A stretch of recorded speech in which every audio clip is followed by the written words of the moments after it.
Ladies and gentlemen, welcome to Red Dot 12. 12, almost the baker's dozen. We want to thank everybody who's watching online tonight as we produce an amazing virtual program, everyone that is gathering in the Kidseum right now where all the artwork is.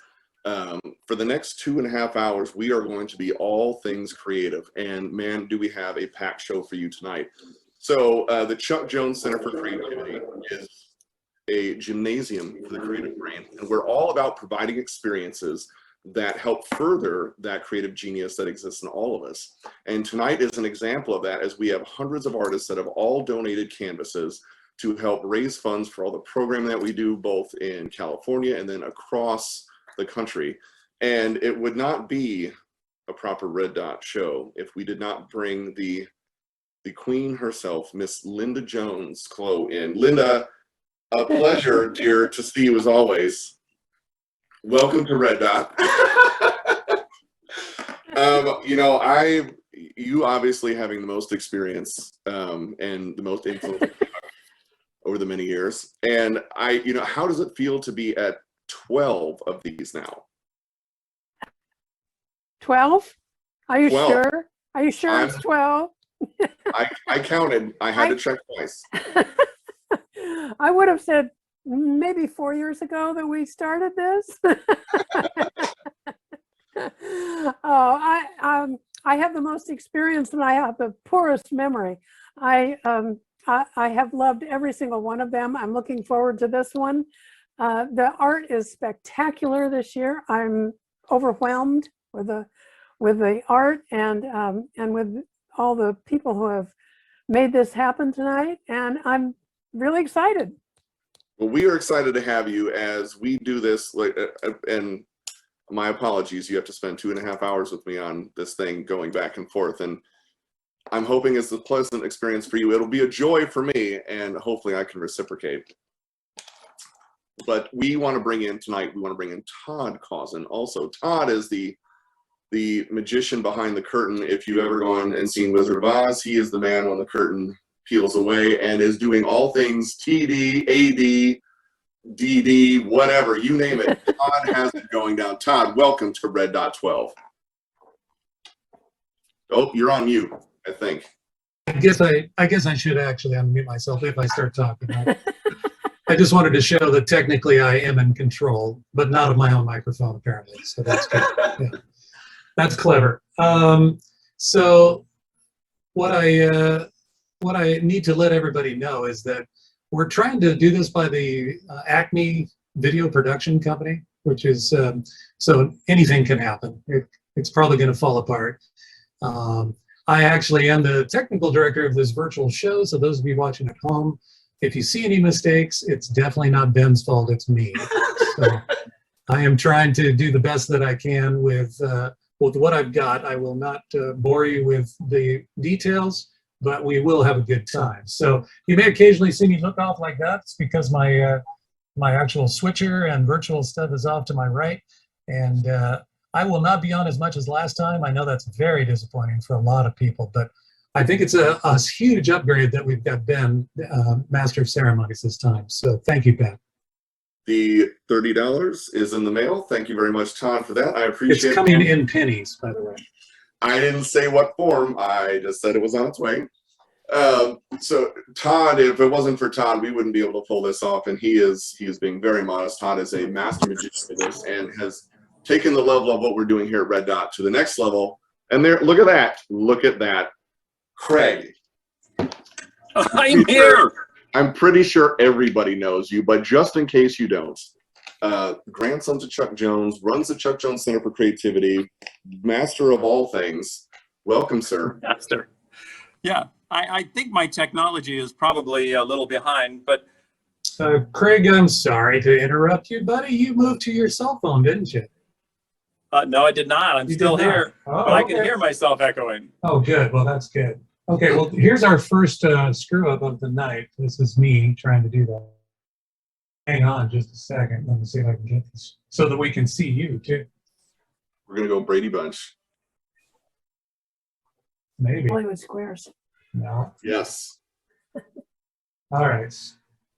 I'm sorry for the delay. let's see if we can get this going with Craig. Oh boy, trouble in doggy land. You know, I think maybe we should just forget the whole Craig thing and just move on to the real show. We'll get back to me in about That 20 sounds minutes. good. I'll How's fix that? it. I'll fix it up. I'm sorry about that, bro. It was an accident that I didn't bring you in on video. I get that. Yeah, right. Anybody believing that? Can you tell their siblings? Okay, I'm leaving now. Bye. Well, we're overjoyed. Like when I found out that the gentleman who we are about to bring on was coming on to talk about his experiences, his connection with Chuck, which I know based on a previous meeting with Byron where we got to meet him. I was yelling on the phone with Craig, and in all good terms. You got who? You got who? Who was that? And because if you've seen Tangled, which is still both my 16-year-old daughter and my 6-year-old daughter's favorite princess movie, and if you've seen Encanto, which is brilliant, and if you've seen Zootopia, which my kids also watch, and we still are going to try to find a way to make popsicles just like they do. I don't know if it's going to turn out the same, but Byron Howard, I'm nerding out. I'm keeping it all in right now. I'm trying to be very professional. I am nerding out because it is such a joy and a pleasure to have you. You are such not only a creative force and a very kind person, but a great storyteller. And you have a wonderful connection with Chuck. And I think, you know, you and what you've done and what you're doing just helps to exemplify all of the things that pay forward. And I know you do the same thing as Chuck had done for you. And it's such a blessing to have you on tonight for Red Dot, sir. Welcome, everyone. Byron. Thanks, Ben. Thank you. $30 in the mail to you. In pennies. Will be coming soon. Yeah. It's always $30. It's like, I don't know, it's a nice even number. It's like, no, I'm seriously, I'm nerding out just to be any associated with the Jones family. And I'm so proud of what you guys do at Red Dot. I think just creativity is such a huge needed thing. It was really like an amazing, I think all of us in animation at Disney and everywhere else, we're all connected through Chuck. I learned to draw by watching Chuck's cartoons. Even before I knew who he was, my dad could tell that I liked certain cartoons more than others because they were better drawn, they were funnier, they were sharper, there was something about his direction. And then I was looking through his filmography. And if you look at my filmography, it's about this long on a page. Chuck's goes on for a mile and a half just to see how much work Chuck did during his life and how many people he touched and how many great stories he told. And I think because he was always about high quality storytelling, great humor, great draftsmanship, and this very generous spirit that I see lives on in his family and this organization. I think it's amazing. I think that's where we all feel at Disney Animation like we're kind of geeks about this stuff. We love films, we love sci-fi, we love animation, we love cartoons, we love to connect over these things. And Chuck was a huge part of that. And even now, like you mentioned Zootopia, like with Zootopia, we were doing a talking animal movie. I learned to draw animals on two legs from Chuck, from watching how he does it and from looking at his books from Chuck Amok. Back when I was in college, I told Craig and Ben this story when they visited the studio years ago. My school was not an animation school, and I had really no idea how to get an animation education. And so since I knew I couldn't quite get what I needed to from my school, I wrote a lot of letters to animation professionals. I wrote to just anyone who would listen. And I got letters back from Frank and Ollie and a great animator named Dave Block, and Chuck actually wrote me back as well. And just to know that you can write to someone on Chuck's level, Steven Spielberg level, and they will write you back, a college student, there's no recompense for him. He was just being a nice guy. But it was such a nice thing as a college student to get that letter of support back. And I kept it and I saved it, and it's folded in my Chuck Amok book at work, and it's online. You can see a picture of me and Craig online with that very letter. And so there's something about that generosity, that spirit of sharing this gift that we have to be in this industry with people who are coming up, with young people, with kids who are learning to draw and learning to create and learning to tell stories. I think just what you guys are doing is wonderful. So I'm geeking out. It's a pleasure to be here, and man, I've already seen some great art go by. So pretty great. So I think we have a picture of that. Todd, can you bring up the picture of that letter? Because I have a question about that. Sure. When we went through and Jennifer and Deborah were wonderful and gave us a tour of the place, and it has been a lifelong dream of mine to just walk into that building, right? And I got to do it. And Craig and I were walking through, and we were shaking hands and meeting people, and then we got to your floor. And we were going around, and I peeked in, and there's Ron Clements and John Musker's office and at the time, and we're going around. And as we're making the loop, I look, and you were in there, and I'm like, right? And I told him, like, is that actually Byron Howard in the office? And she's like, oh yeah, he's a good friend. You want to meet him? I'm like, yes. And so I still have, Byron. I kept this. That's my. What? Look at that. Right? That's never going away. It stays by my computer because that was a life-changing moment for me. It was such a wonderful. I geeked out. Craig and I were yelling at each other in the car on the way back about we were talking to each other, yelling. It was yelling, the conversation. That's how excited we are. But what was great was as we're talking with you and just kind of, and I don't believe in coincidences, right? I believe everything has a purpose to it. And she introduces, and your face just lit up and was like, Chuck, and then you bring out, and you've got Chuck and Muck and Chuck Redux, and you've got the kitty mug, and you bring out this letter, and you showed us, and there it is, and I was like, oh! Right? And I can only imagine what that felt like to get something like that from such a legend as Chuck. What happened? Was there a conversation after that letter? Like, did that just, you mentioned animation wasn't taught at your school. Did that give you something, like some momentum or something to be like, I could do this, and like look at the people and how nice they are? It really did. I mean, there's something about, and email is great. It's very convenient. We all use it. But there was something about getting a piece of paper with Chuck Jones' handwriting on it. So that hand that did all that drawing over the years, that told all those stories, wrote this letter to me, and it looked like a font. It looked like how did they create this? But it was amazing that it came from him, and it was a thrill for me meeting Ben, you, and Craig, because that was my first physical connection to the Jones family. And then I got to talk to Linda on the phone. I don't know if it was I don't remember. It was way back in college. I think he was very gracious, and Linda was very gracious, and they offered this opportunity to do an interview, which I don't know why I didn't wind up following through with it, but they were so open and giving, again, to a college student who was just looking for help and information. And so I think that was such a generous thing. And they say don't meet your heroes, but I think that's if Chuck's family is anything like Chuck was, it's a pretty remarkable thing that you're all doing. It's very generous. And I've been with Disney almost 30 years now, and through that whole decades-long experience, my best experiences have been with people like that, like Chuck and Linda and like yourselves, who are so gracious and open and just like and just wanting to share out of the goodness of their heart, because there's so much joy that comes from these pieces of art. My husband and I still watch Warner Brothers cartoons every night. We watched the Dover Boys. What I forgot about last night was on last night. I just cracked up. It's so amazing. And I was looking through Chuck's filmography, and I had forgotten about Rikki Tikki Tavi, which was a huge one for me because I saw it when it premiered on TV, and I was about 7 years old at the time. So my whole life has been surrounded by this man's work, and it's still influenced so much. But but getting that letter was something really inspirational. I have a letter from him. I have a letter from Frank and Ollie in The Illusion of Life.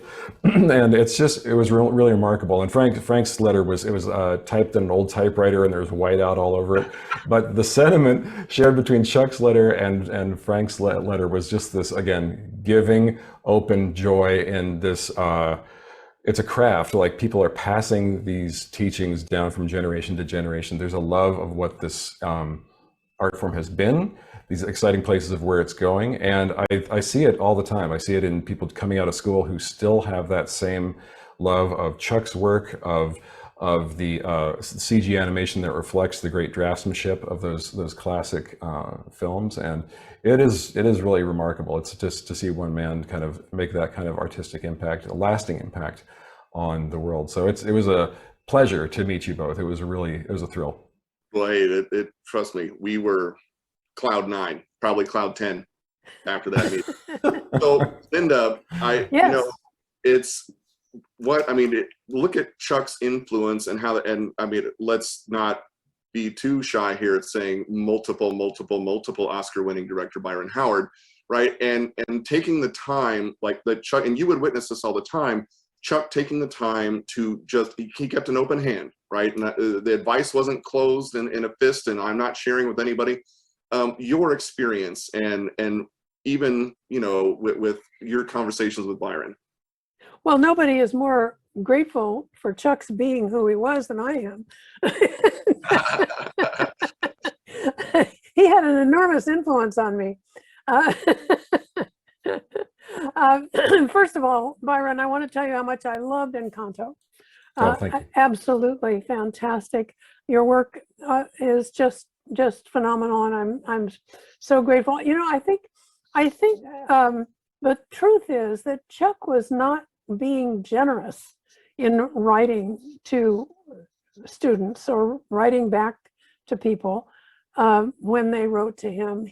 He not only did he feel privileged that people were writing to him, but the energy that he got from interacting, and I know you probably do the same thing, that because you have that experience with him and with Frank and Ollie, that when you feel a generosity that is fulfilling when someone asks to communicate with you, that somebody sends you a fan letter. That's exciting.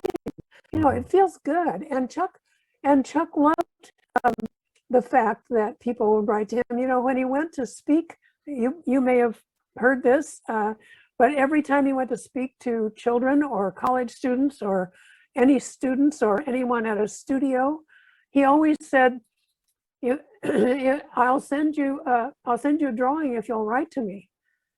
And not all. Did you know that usually nobody did?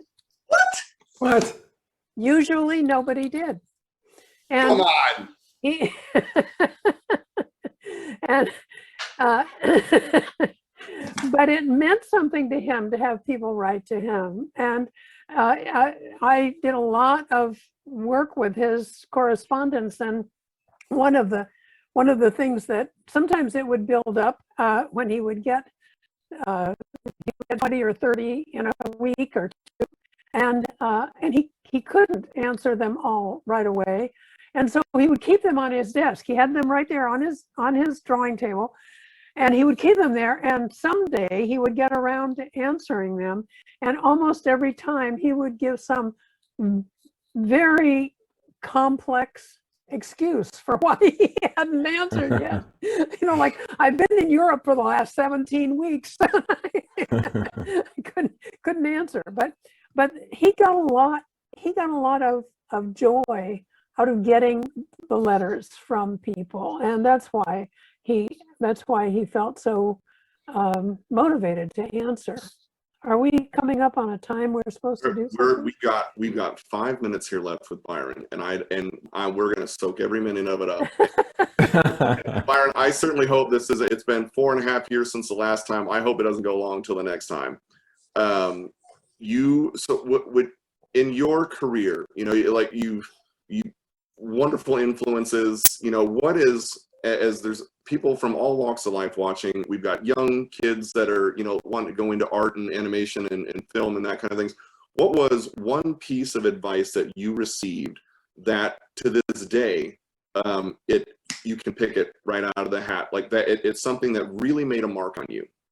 Oh, I think it's related to what Linda was just talking about. I think it's this idea of passing it on, pass along what you are excited about. The best teachers I've ever had in animations includes Chuck and Frank and Ollie and Glenn Keane, who's an amazing mentor to me and a bunch of dozens and dozens of other animators are all very, very giving individuals. They're so excited about what they're doing. They do this not because they have to, not because they're being forced to, but because they absolutely love what they're doing, and passing along that excitement. Because as more of these films get made, I mean, Chuck was really, around at the infancy of animation, and just seeing his style change over the years and become more complex, and his like directing style change as well, and how much he influenced other filmmakers. And now look at how many more thousands of animated films have been made, and that are all being influenced by his work and the work of others. And it's just exciting to say, like, a lot of the joy I get is seeing people come into our studio at Disney Animation fresh out of school, where they're probably 21, 22 years old, and they're great already, and coming into an environment, a culture that's about teaching and sharing and being very proud of what you do in a really tough industry. It's not for everybody, but I'll say, like, animation is one of the most incredible collaborative mixes of everything that's great about life. You've got music, you've got storytelling, you've got art and color and characterization and acting. There's so much that I have just loved it, and I wish I could live a million years to keep doing it. It's such a good way to experience the world, is through animation, and Chuck was at the core of all of that for me. He would be very proud of you. That means a lot, Linda. Thank you. He would. I know he would have been joyous at your accomplishments and what you're doing and what you are passing on to others. Oh, well, thank you. It's a privilege to actually, get to even Zoom meet you all. It's just, anytime I can be around you is great. I haven't met anybody in 3 years except on Zoom. I will say that the only thing, Byron, that you may or may not have cared for is that you now have the same hair that I had back in 1977, and he didn't like it as much. I promise I would still be wearing it that way if I could. Yeah, it's a weave. I can take it out. It's just like it's yeah. You'll see. I wanted to ask, as probably we'll let Linda close out on a final thought with you. And what I wanted to just, when you got into, I love how career paths ebb and flow, and you just kind of see where things go, and being open to opportunities. Did you, and this is not a rhetorical question, but did you ever picture yourself as a director of a animated feature film when you were going into art schools? And I know when I went into art school, it was something like, oh yeah, I just want to draw the stuff. But like, to get in and actually tell the story and direct the story, was that first instance of what you got to do, did you find that your creative synapses there were like, oh, this is like, I've got all these other things I can do?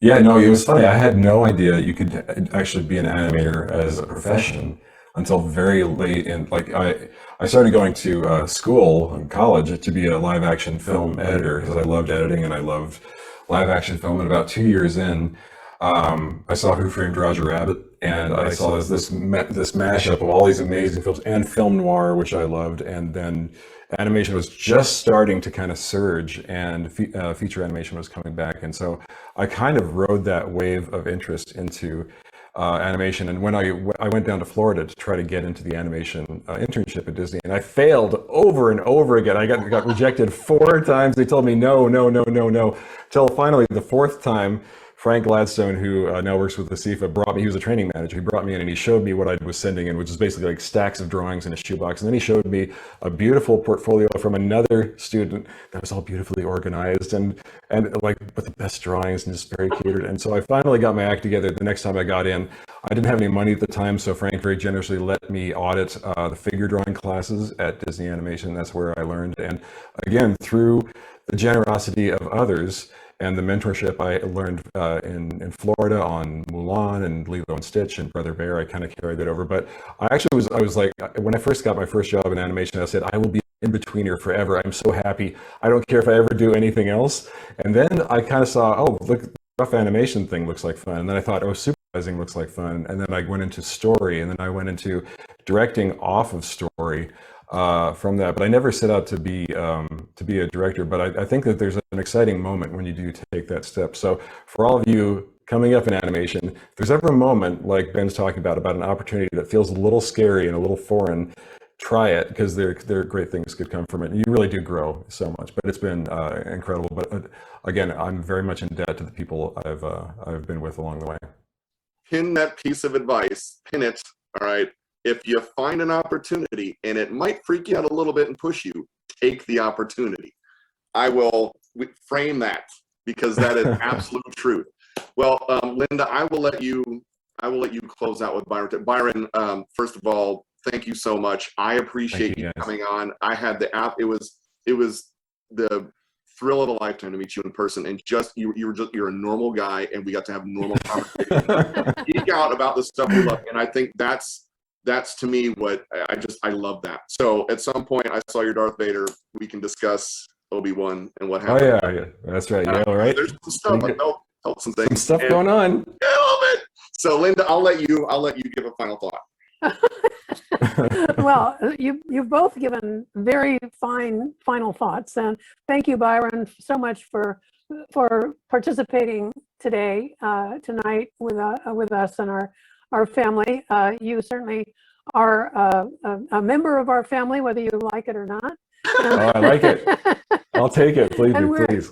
We're so joyous that that you and a few of your cohorts are continuing to bring good filmmaking to the field of animation. A good picture is a good picture, whether it's in live action or animation, and we so much appreciate your good pictures. Thank you for being here tonight. Thank you, Linda. Thank you, Ben and Todd and Craig. So big hug to the Jones family. Go buy some art, everyone. Help the kids. There you go. Thanks, guys. Thank you, Byron. Have a great night, sir. There he goes. Thank you. Bye.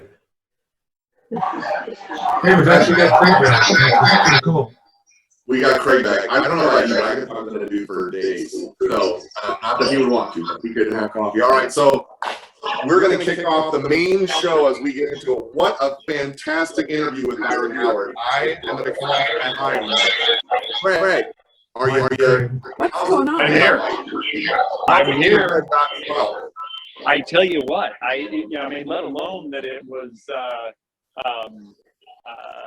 entertaining as all get out, kind of watching the big screens here and live. I'm the guy on site here in the space with all the artists and the sponsors, the artist and sponsor appreciation reception here. So that was just entertaining as all get out. I enjoyed the heck out of it. Thank you for leading that and getting all those stories back out of him. He's definitely a part of the family. Mom, you're going to have to go visit him, because as soon as he's back in the studio, he wants you up there. So we'll go up and visit. I can't hear you, which is really Let's sad, do it. okay.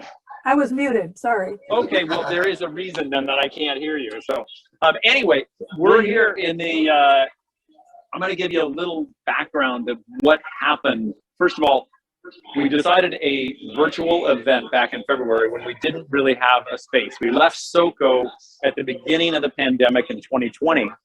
And then in February, when we finally decided we're going to do virtual, somehow we connected with Peter Keller, the president of the Bowers Museum, who he knew Chuck for years. They were very good friends, exhibitions at the Bowers.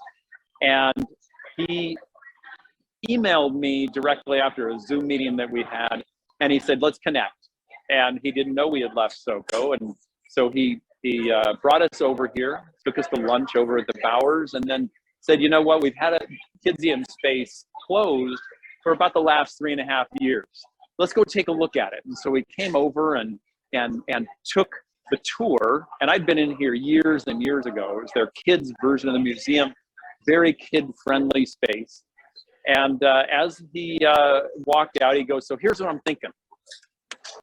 How about you guys use this space and run programs out of it? And I went, okay, that sounds like a pretty good idea. And so we are now having the first Red Dot fundraiser here. We've done programs with autism resource moms. We've done Girl Scouts here. We've done Drop In and Draw twice. We had one this morning. And I'm just going to take you on a little tour, if that's okay. Is everybody ready for a little jaunt about?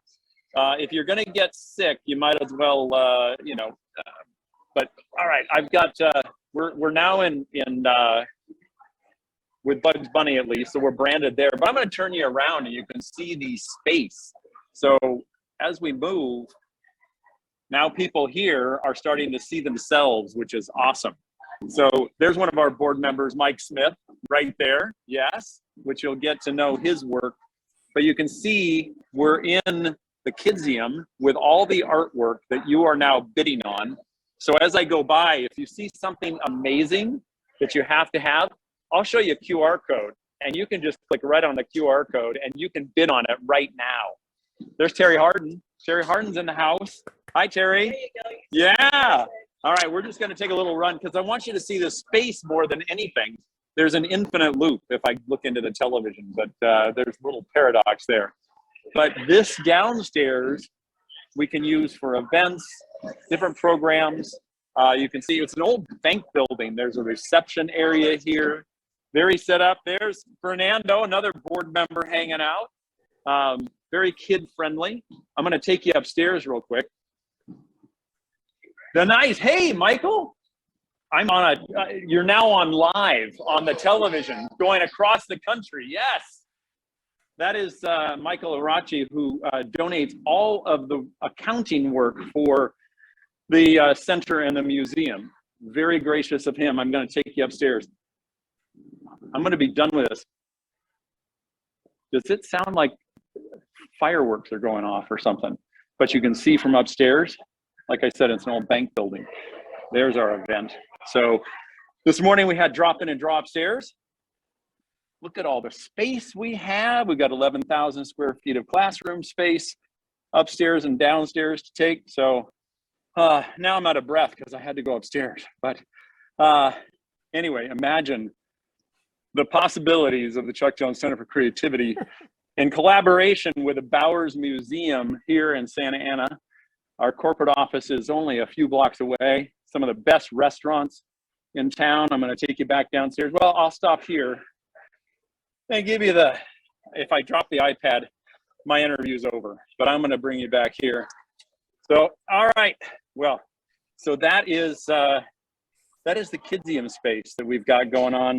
I don't want to look at me. I want you to look at this. So the artwork, the potential in the classroom spaces. So we've been blessed with this opportunity to use the Kidsium. I'm going to send it back to you, Ben, and I'm going to go take a nap now. I'm getting tired for you because I'm exhausted watching you walk around. What a wonderful, I remember when you told me about that and you said, you won't believe what we had the opportunity for. And I was thrilled because what a phenomenal place. I'm going to go on mute while you finish up because I think this sound, yep. Okay, I'm going to put you on mute and then you guys continue. You go for it. All right. So love it. Love the space. Thank you for taking us through that. So this kind of gets into how the center is growing and what that means for the Chuck Jones Center for Creativity in California, Chicagoland, soon to be Central Florida, and what an amazing space that the Kidsium provides. Linda, I know you have, this is, how many years now has the center been operating? Well, that's a complicated question. The 99, is it 99? Yes, it's the center, an organization called the Center, started in 98, I believe. Is that right, Todd? I think it was 98. And it has changed names once and confused the California bureaucrats terribly because we changed the name of the center to the museum and started a new center, and they have never gotten it straight since then. I think it's repetitive to say confused bureaucrats. Yeah, Sure. perhaps that is a little repetitive. That's okay. It's on the door of the Department of Redundancy. That's right. Redundancy. Yeah, the Department of Redundancy. That's right. Well, we have been looking to the idea of creativity is that everyone has a level of creativity that, and most of us never tap into it to the extent that we should or that we could. And Chuck wanted, and we all wanted to try to have some kind of delivery opportunity for people to channel, to come in contact with the creativity that was inside of each of us, and to not be blocked by the old stuff. You know, one of the wonderful things that Chuck used to do when he went to teach at any level was that, and particularly to parents, because he was very concerned about parents putting every drawing that a child does on the refrigerator. And when a child comes to you with a painting or a drawing, and your immediate thing is, oh, this is wonderful and fantastic. Oh God, you're so great. And he said that criticism can be difficult, but praise can also be difficult for a child, because the child is trying to tell you something, and it may not be that he wants to hear how wonderful the drawing is. He may want to say, you know, I'm having trouble with nightmares, or I'm feeling like I'm a little teeny person and I don't want to feel that way, or whatever he's feeling.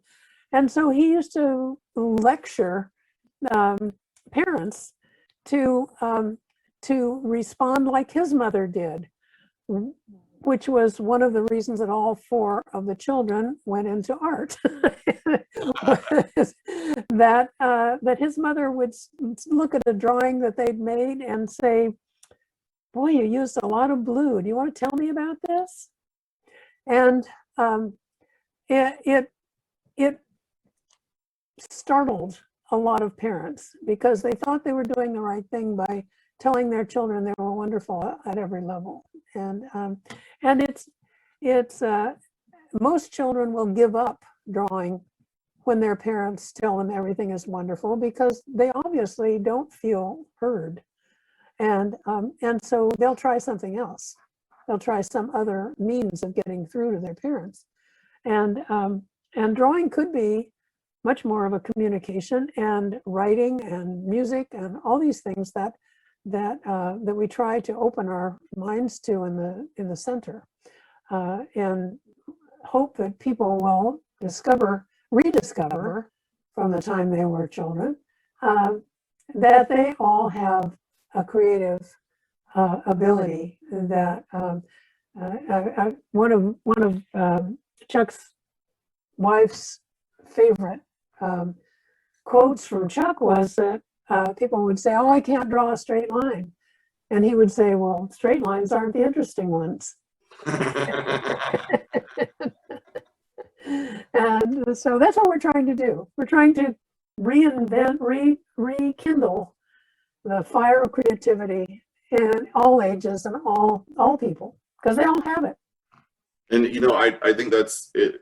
It was something that when I met Craig for the first time, and he explained kind of what the center did, and it just resonated deep, you know, and loved that whole aspect to it. And then when you hear more about stories of what Chuck would do, and like, it wasn't just something that he thought about or that you thought about, you guys lived this, and it was something that you lived out, and it was, you know, very freely, as you know, that lifestyle of teaching others, and like, what, tell me about this. And, you know, it's very much a practice what you preach, and I love that.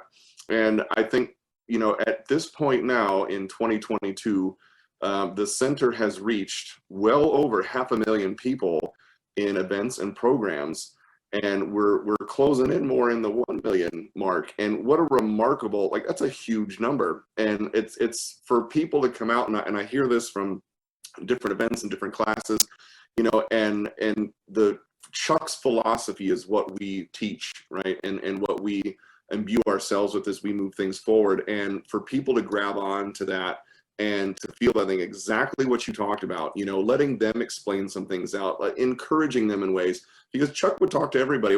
Creativity wasn't just drawing. Creativity was, you know, JPL. Like, what are you guys building? That's cool. What is that? You know, creativity was sitting with kids in the hospital and Chuck drawing with them and just, you know, letting them getting their emotions out and how are you doing, and just spending that time. And I think that's such a remarkable thing. And that's why I believe fully that that's why the center is so important. And Linda, you know, you've done the Lord's work here in setting this all up as you continue to perpetuate that as well.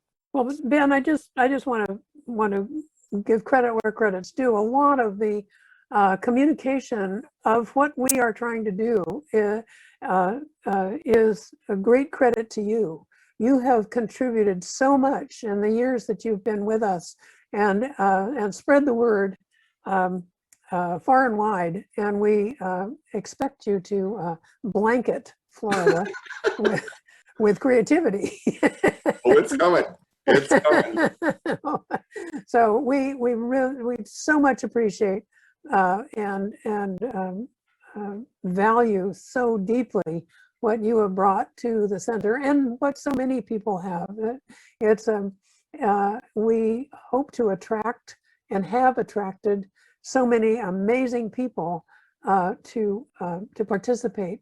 This is not an easy sell. You know, crippled children and drowning puppies are much easier to raise money for than creativity. And we really appreciate so much the effort. It is a huge effort to try to spread this very, very important. And so many companies are now saying, where are the creative people? Right? How come they can't think? How come they can't create? How come they can't come up with ideas?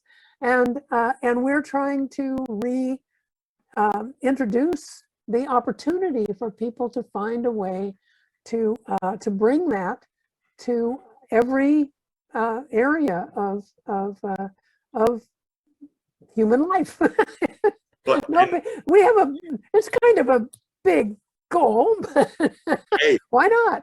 shoot for the big one, right? Don't set the bar low. 7 billion creative people in the world. Let's get to all of them. Right? Yes. Amen to that. Well, you know, and thank you. And I appreciate the opportunity you guys have given, you know, all of us to be able to take this and own it and make it something of our own and then perpetuate that forward. Because I think it's vital. And no matter what area we're talking, when we have parents that come out and they're drawing with their kids and all that, you know, and it's unleashing something else and you're there to encourage and yes, and like, okay, well, if you didn't think you could draw that, what else could you do? Doesn't have to be drawing, but what else could you do? Where else could you take that thing? If you were to get into a creative process on site, it's all problem solving. If things were to be encouraged, if you were to learn how to work that, where would that take you?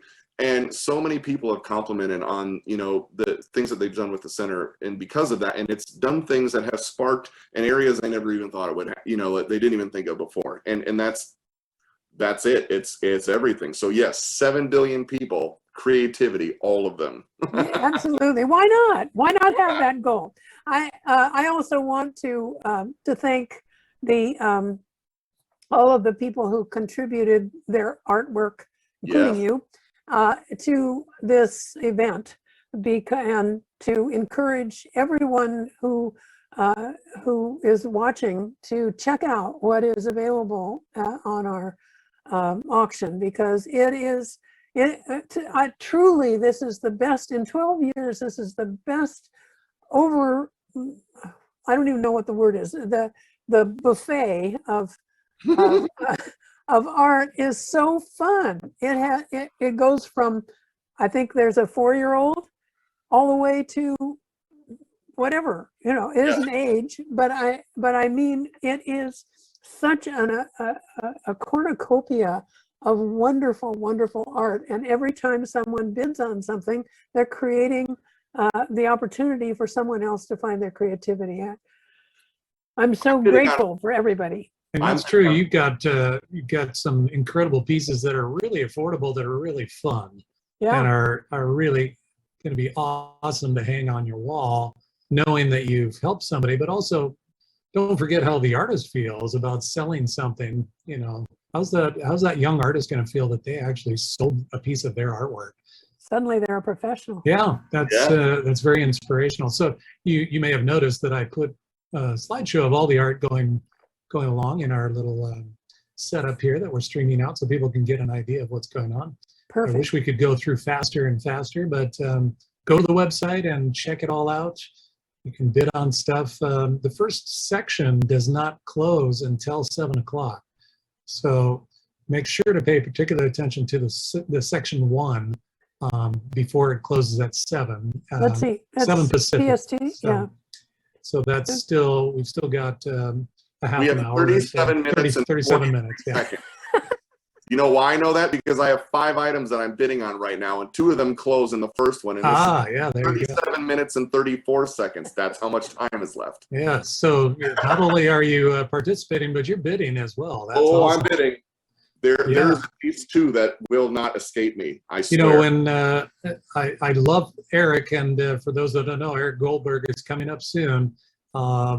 He'll be interviewed here in a moment. But while he's on and you guys are talking to him, I'm going to be jumping on trying to see if I can outbid you, Ben. Sorry. I'm not telling you which ones I'm bidding on. Well, then I'll just have to bid on them all. There you go. Oh, remember that $30 I sent you? We're going to put that to work. Forget that. Oh, okay, we'll put that there too. That You sounds know good. what red dot means, don't you, Ben? That's true. We could just red dot it. That was touche. You have called me out, and I may have to just go ahead and red dot. So if someone red dots something, that means they hit the buy it now price, and nobody else can grab it. And I know we've already had stuff red dotted. We've had pieces. We have amazing pieces red. Did you red dot something? I did. You did. All right. Well, I'm curious to see which one you read it. There's one that it's not. I know who it is too. I can tell. I'm pretty sure, and it's just a genius piece, and I can't let it escape. That may end up getting to buy it now. That one I have an hour and 36 minutes on. So we'll see. I don't know who came up with. I don't know if it was Robert Patrick. I don't remember who it was who came up with the idea of having them anonymous. Obviously, there are styles that we can recognize sometimes from very well-known artists or people that we're familiar with. But the idea that we are bidding on these because we like them, because we think they're wonderful, or because we think they're innovative or creative or exciting, and that we don't know who drew them, and we really don't care. You know, that we're not investing in an artist, we're investing in the Chuck Jones Center for Creativity. I just love when I say like I know the style, like it's a piece that as soon as I saw it, I'm like, I have to have that. I may know. I don't know for a fact, but I'm just saying like the piece is brilliant and I can't let that go. And I've got 1, 2, 3, 4, 5, 6 red dot pieces that hang in my studio and that I purchased over the years, and they're all wonderful and hang in a place of prominence. So speaking of wonderful contributions to the center and what people do for that, Mike Smith, one of our board members, does a phenomenal job and is a master craftsman in film, puts together wonderful documentaries and short film, and he has a latest and greatest for the center, which is absolutely stunning. Linda, what do you say about us showing that at this point? Well, how long is it? Do you know how long it is? It's about 4 minutes, something like that. So I think this is a perfect time to show it. It'd be perfect. Let me cue it up. You guys talk amongst yourself, and then I'll let you know when we're ready. I think we can do that. I think we can probably think of something to say. I think so. Yeah, I'm really looking forward to having Eric Goldberg on. He's one of my very favorite people and one of my very favorite artists and animators. I love Eric personally and professionally, and I'm after we see this this Chuck Jones Center promo, I guess I don't know what the official thing is, but it is absolutely wonderful, and at least I think so. I'm sure all of you will too, and then we'll introduce Eric, right? Yes, absolutely. All right. Are we? Here we have go. Yeah, let's amongst take a look. ourselves? Here we go. These workshops give me and other people on the spectrum the opportunity to practice expressing themselves and their social skills, and that can carry on to other areas in life. I got like a little bit of a tear because I was so encouraged and touched by the fact that this little event turned into something so good for him. There were what I like to call goosebump moments. It's quite an incredible thing. We started with programs for young people that were on the autism spectrum. Back in 2007, their parents would bring them and the stories would come out that they had some fundamental shifts in the way that they interacted with each other, with their families, with school. And I thought, we've got something here.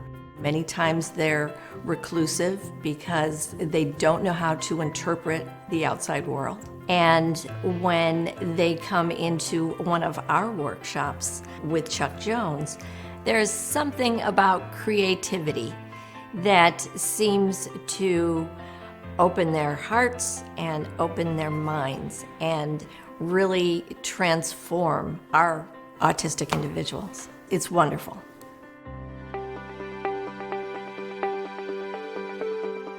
I have a son on the autism spectrum. It's hard for him to connect with others in a meaningful way. He has anxiety in new situations. The Chuck Jones events, he is always on board with. And he just starts chatting it up with the people around him, which is not his norm.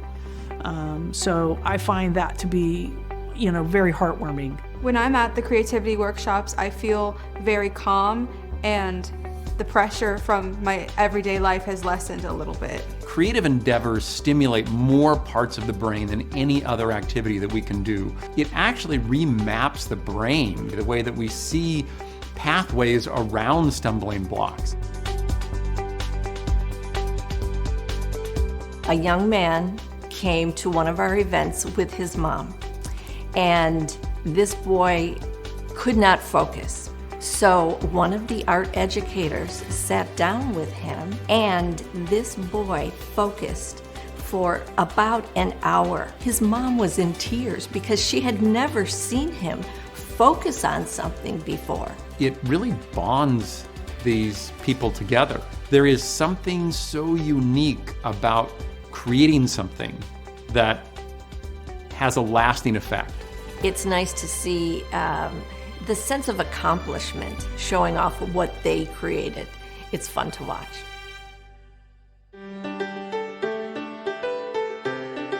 It is so important that community organizations like Chuck Jones reaches out to the autism community to really encourage the full participation of autistic people in society. So Chuck Jones Center for Creativity's autism programs are a special way that we can provide services to communities to change the dynamics of families of people living on the autism spectrum. And it's that tapping into that creative genius that is unique to every person that I believe is the core of who we are and what we do. I would like to say thank you to ARM and Chuck Jones for putting these workshops on. It really gives us a great opportunity to get creative and have fun and just sort of expand our little world.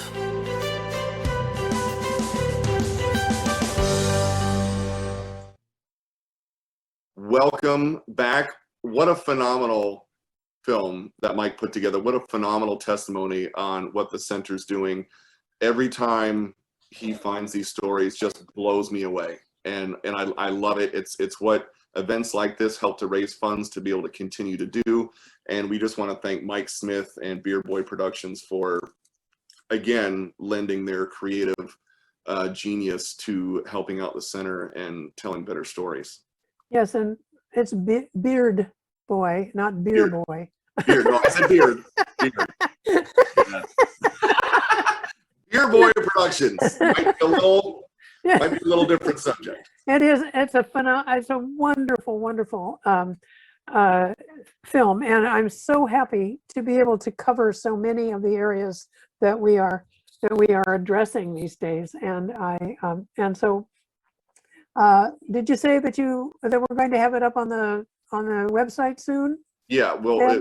we'll probably have it posted here very shortly, if not by the beginning of next week. Okay, so then would it be available to folks who need to show it around?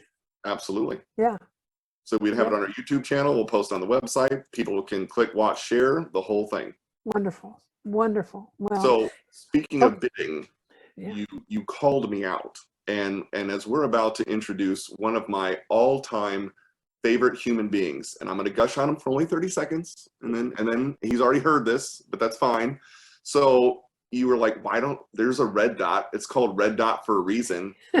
Like I red dotted, and I'm like, oh yeah, all right, you know what? So I'm going to do it right now. I've got it up, and I'm going to red dot it, and I'm not letting Todd get ahead of this because he said he was going to. So I'm going to do the buy it now. I'm purchasing the piece. You are committing to purchase this item at the end of, yes, I am. I am committing, and red dotted.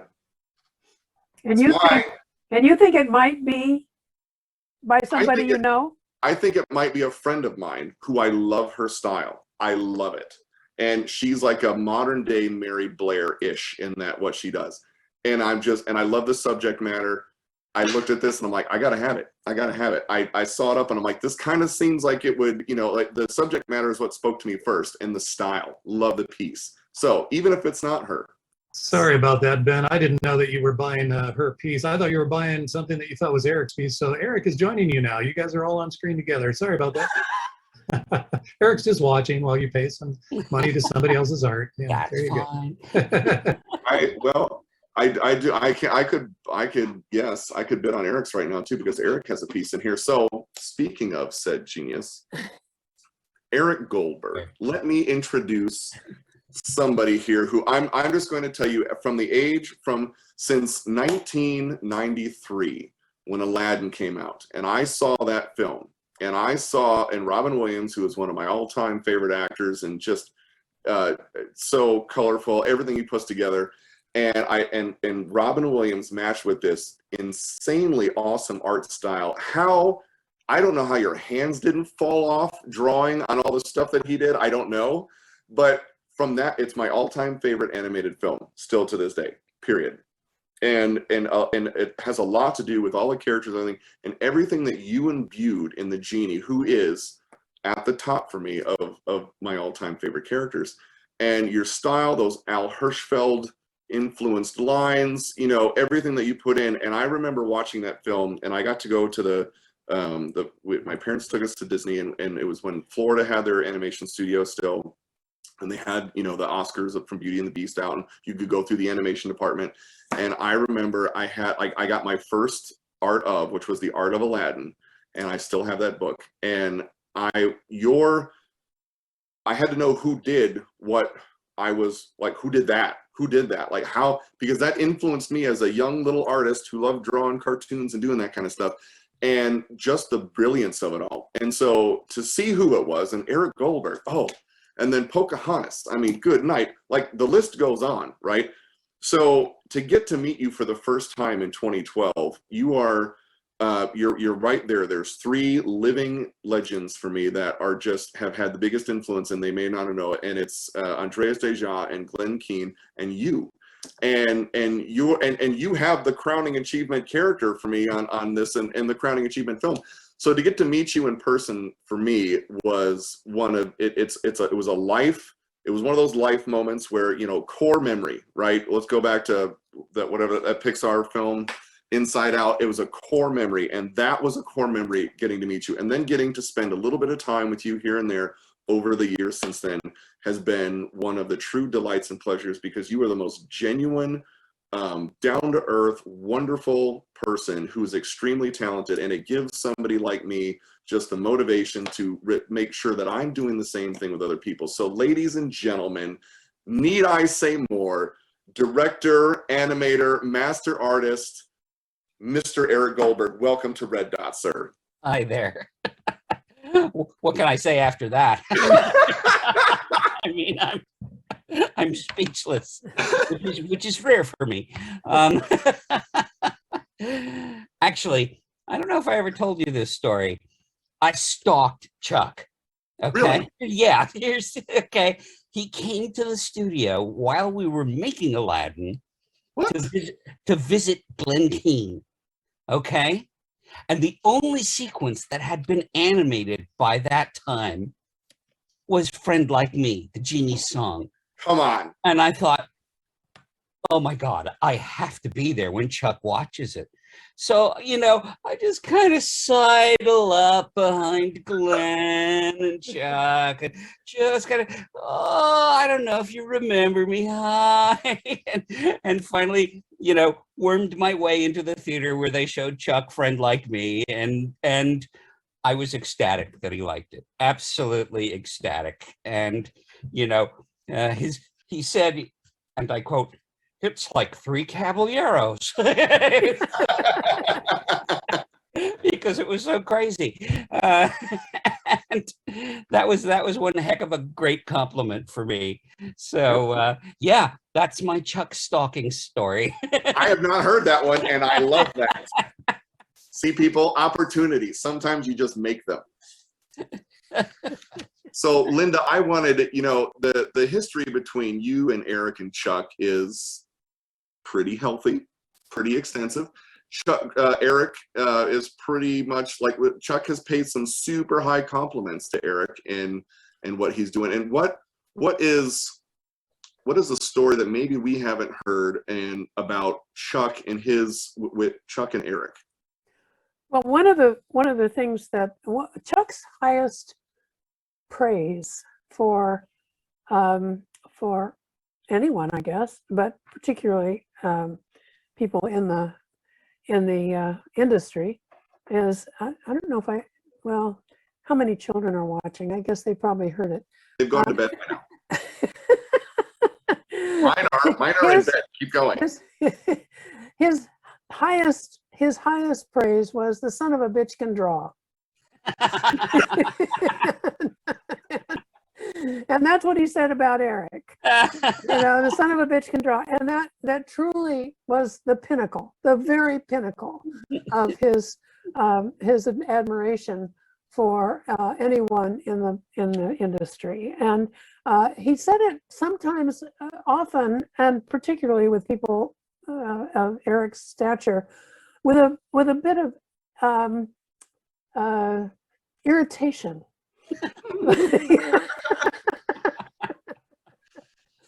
And, he had nothing to be irritated about. Well, he did, because he said the son of a bitch can draw better than I can. I have a related story. He didn't quite say that, but that was the implication when he was saying it in private. I met Eric before he was Eric. Actually, the first contact that we had with Eric was when we were doing some animation during the 90s, and his wife Susan was hired to do some work for us, and I don't know where I can go with this. It kind of started on Mrs. Doubtfire. Yes, that's she right. Got a whole bunch of us under the table. That's to work what on the animation for Mrs. That's Doubtfire. what I didn't want to say if you didn't want to say it. No, it's fine. It's fine. Okay, listen, I've been outed on IMDb. Okay. All right. So we had an animator, a very fine animator on Mrs. Doubtfire, whose name was Claude Rains.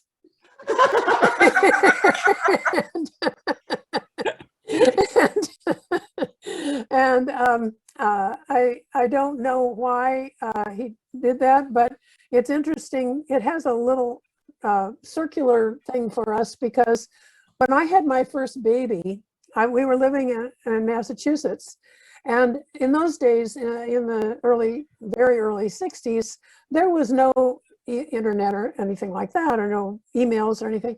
And so my husband called, my first husband, Bob, called to tell my father and mother that we had a baby.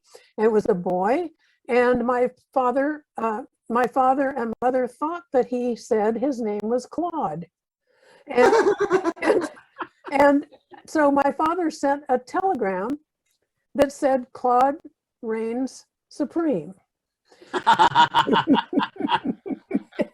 And that was me. It was Claude's cousin. we were actually horrified because we didn't think we'd ever want to name a child Claude, especially with Claude Cat. And Todd immediately, Bob immediately called him and said, "It isn't Claude, it's Todd, it's Todd." So then when we had, and you didn't know that story. And so when we had this wonderful animator named Claude Rains, it brought back our memories of our firstborn. So that's a story you haven't heard before. No, it's not. I don't know if you know, Linda, that Claude Rains had his own IMDb page. No, I didn't know. Oh, yes. Yes, he did. He had several credits on all the Chuck Jones things. I did not know that. I finally got outed. And of course, it was Steve Fossati who gave me the Claude Rains moniker, because I was working at Disney at the time. And anyway, I got outed about 5 years ago when several students said, "Hey, you're Claude Rains, aren't you?" and it was posted all over IMDb that was my actual identity. Well, I probably won't fire you now. So, no. And Disney knows I have arrangements with the Jones family and all that kind of stuff. We were then, and we of course now are so grateful to everything you have done to support our efforts, both in production and with the center from the very beginning. It has been such a joy to be affiliated with you and to have you such a wonderful supporter of our endeavors. Well, I am absolutely delighted to be. Tell us something about your, other than stalking him, tell us about how you got inspired by him. Okay, well, I wouldn't be in this medium if it weren't for Chuck, and that doesn't mean Chuck saw me in some college room and plucked me out of the audience and said, "You." No, it was, I was a geek. I was a geek from my teenage years. I mean, I always loved animation. I always knew I wanted to get into it. And round about when I was about 10 or 11, of course, I would soak up any cartoons I could get on television at the time. I started to notice the ones that I laughed at the most and the ones that I enjoyed the most were by this guy named Charles M. Jones. And I just thought, who is this guy? And I started to find out more and more about him. And somehow the cartoons were always timed better. They were always animated better. And they had something that we have in precious amounts these days. They had wit. That's something that really was Chuck's specialty more than anything else. And I can't not mention his, writing collaborator for most of the time, Mike Maltese, but between the two of them, oh my God. And Chuck's drawings had wit. That's the other thing. He could be funny and elegant at the same time. And I don't know of any other animation artist who could do that. That was unique to Chuck. And it got so I got to recognize his style and recognize the style of his animators. I got to work with Ken Harris when I was at Richard Williams. I got to take him to lunch every Tuesday, and he would, Dick Williams hired Art Babbitt and Ken Harris to work on The Cobbler and the Thief. And so I would take him to lunch every Tuesday at the cafe around the corner in London. And, he would regale me with stories, and I would ask him things. And sooner or later, I got to know Chuck, partially through stalking, but, but other ways as well. I mean, largely when Susan kind of brought me in under the table, and that's when I really got to know him well. But,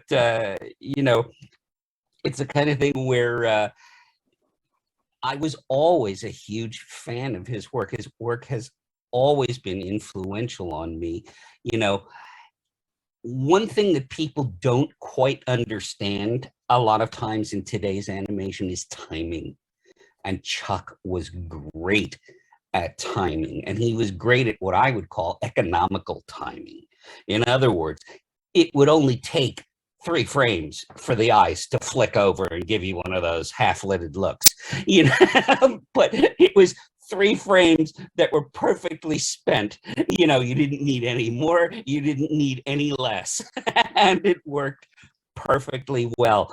And you know, when you can do something like that in a minimum of drawings and with a minimum of fuss, you get to communicate so strongly. You know, I often run Chuck's stuff in my animation classes. So, you know, I teach at USC, and you know, always running Chuck's stuff as examples. You know, first of all, not the least of which is his great posing.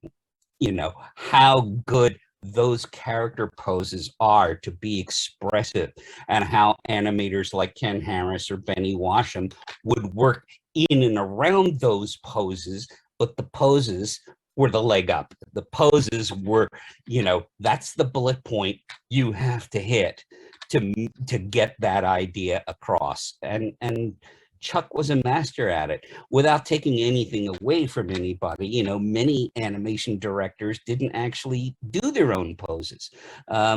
Bruce Freeling had Hawley Pratt doing the poses. Bob Clampett had a bunch of people doing poses. He relied very heavily on Bob McKimson, you know, and so, you know, Chuck was a very unique artist in that way. You know, he did it all, and you know, and he surrounded himself with amazingly talented people, you know, to get his vision on screen. And his vision always makes me laugh. One thing that strikes me, and I use this again in my classes, is the power of a single drawing. You know, there are certain things that Chuck has done where it's just one drawing, no movement, one drawing. So I'm going to give everybody a little homework here. Go watch Mississippi Hair, okay? Mississippi Hair, which is not a cartoon that's run that often these days. So there is, when Bugs is dressed as a Southern belle and the Southern gentleman comes over to rescue her, so to speak, you know, the back of Bugs's dress rips, and you see the Southern gentleman bowing behind Bugs. Then you cut to his POV as the camera goes up Bugs's legs and backside exposed with the dress, and then you cut to a drawing of the Southern gentleman with his eyes in spirals and a completely freaked out expression. And then you cut to the next scene where he goes crazily off the edge of the boat. And but one drawing makes you laugh. And that's an amazing thing.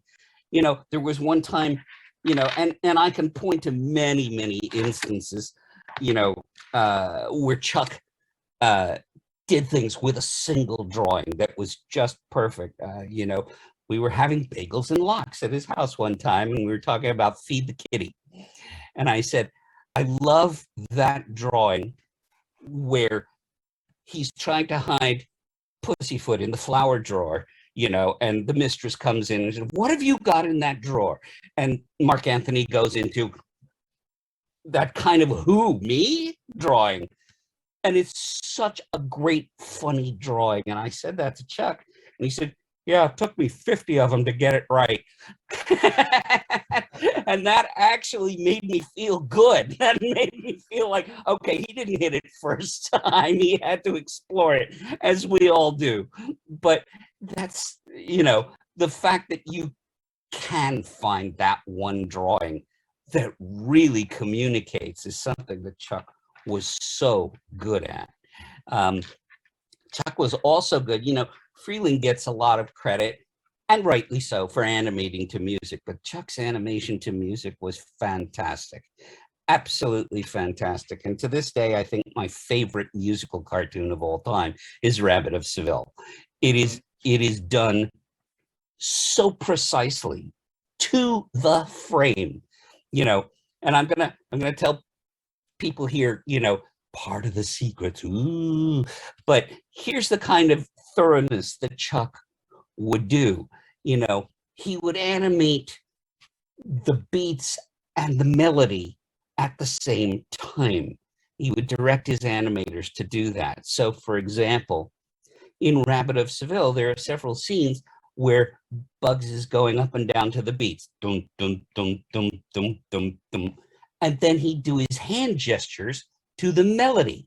So it would go dum dum dum dum dum dum dum da da da da dum dum da da da dum dum da da da da, and it's amazing.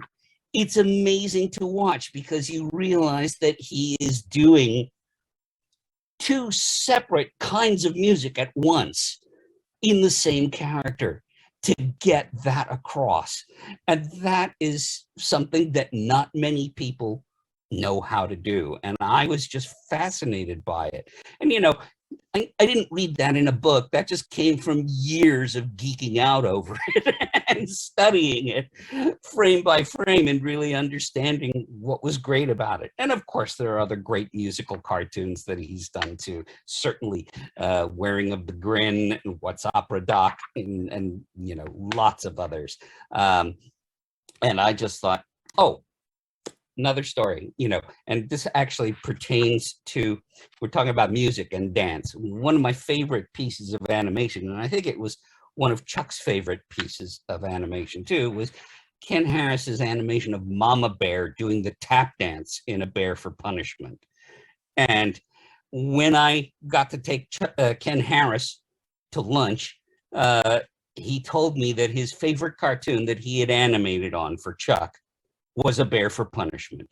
And, you know, he also told me that Mama Bear's dance was actually live action of Mike Maltese in the parking lot dancing those steps. So I'm letting out a lot of trade secrets here, but, you know, these are stories that you can't make up, you know. These are just things that happen. But, you know, I was so pleased to have known Chuck and to have continued to be inspired by him.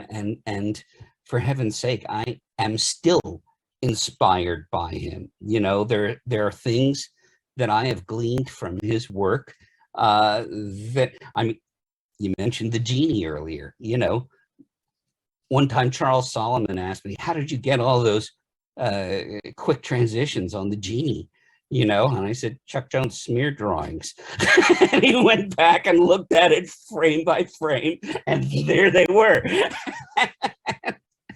You know, I'm admitting to all of my influences here. But hey, we're tributing Chuck, so why not? So. And what I think is so awesome about this, and you know, the legacy that Chuck has and what we're able to, you know, and then how that continues, and then look at what you did in making it your own, and now your legacy and how you're passing that along. It almost, for me, and for someone who hasn't met Chuck, like I never did get the honor to meet Chuck because I met Craig after he had passed. But to hear these stories, to see that, to know that the guy who, like you, when I'm watching as a kid, the cartoons, the ones I gravitated most to were directed by Charles M. Jones. And, you know, the Rabbit Fire is right, it's up there, right? And so One Froggy Evening, like there's just films like the slapstick, you know, Duck 'em Up, that kind of thing. And I would read I found his autobiography, Chuck Amuck, in the school library in high school, and I would go through it. I'm like, this is the guy that makes all the stuff that I love, and you know, and like that I watch on Saturday mornings, and the storytelling and and then his wisdom imparted to me through his writings, you know, and then what I would make of that. So I think just the spread of Chuck's influence across all forms has been vast and wide. And then, you know, you have guys like you who just take it to a level in the stratosphere. So I love it. I love the stories. I think it's great for people to hear these because it's something that we can connect with. And that's Craig telling me right now there's 4 minutes left before before we close. 3 minutes and 21 seconds is what the website's telling me before the first wall closes. So I love it. I love the stories. It makes me feel kind of like like this guy that I look up to, right? And that has taught me things without ever meeting me, has had this influence, and it just kind of keeps passing it forward. So thank you, sir. Well, thank you. And it's been a pleasure chatting with everybody here and extolling the virtues of Chuck, which I will continue to do until my dying day. I wish you best of luck on the auction. I hope everything goes great with that. And with the Center for Creativity. Yeah, I almost did Porky Pig there. Center for being intellectual. Anyway.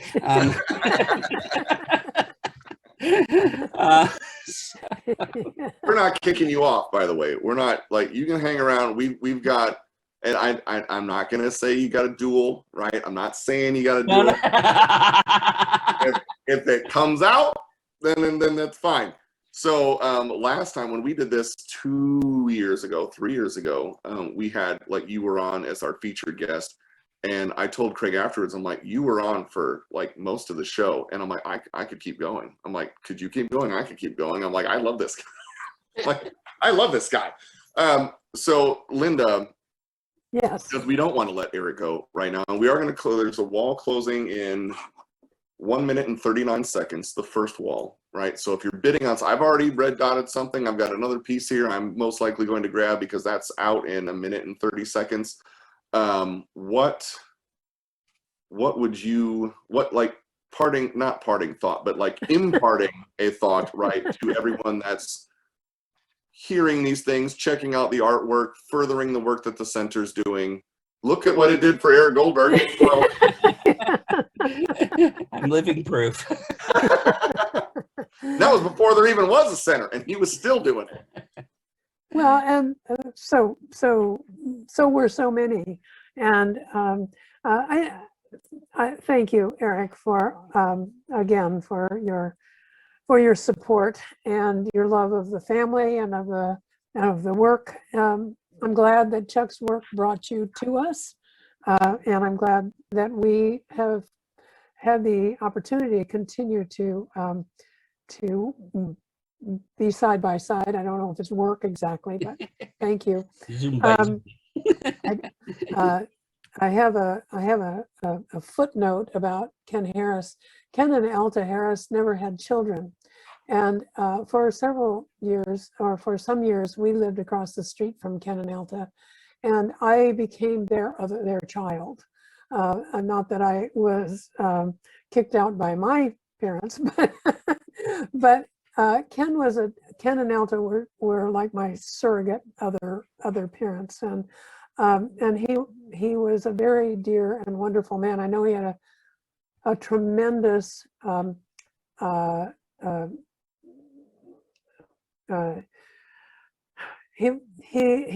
had a temper.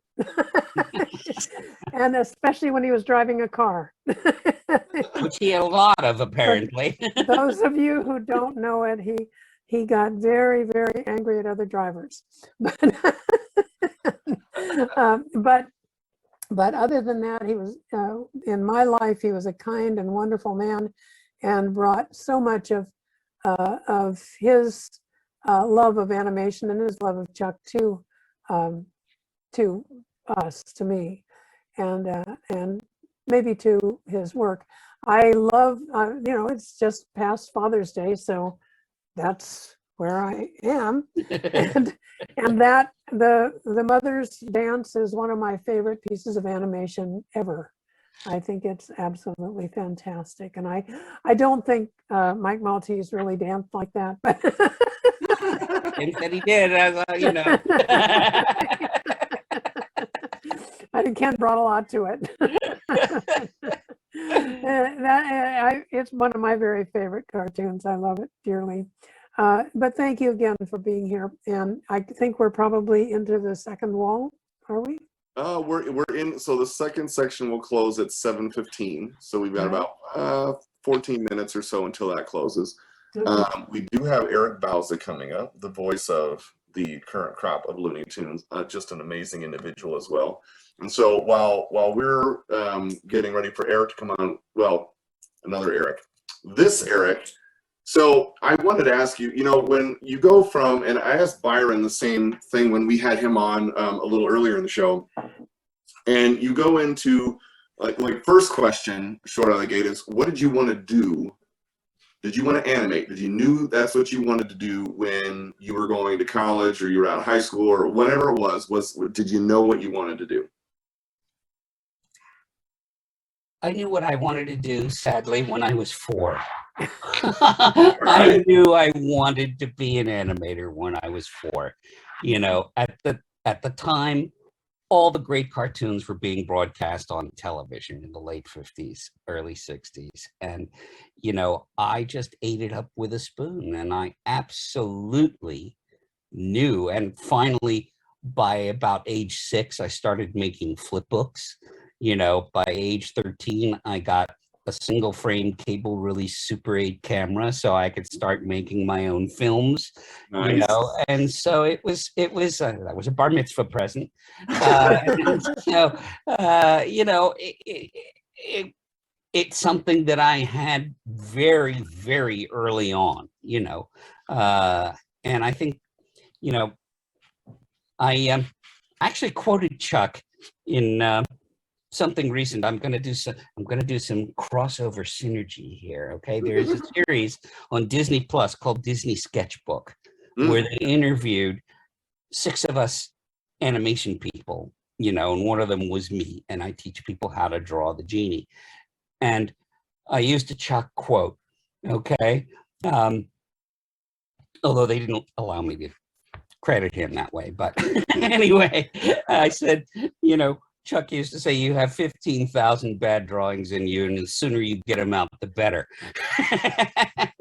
And that's my advice to young would-be animators. Just keep drawing, you know, and the more you do it, the better you'll get at it, you know. And that's something that I really would underline for anybody wanting to enter this medium, whether you want to do it in computer animation, or whether you want to do it in Flash, or whether you want to do it in traditional hand-drawn animation.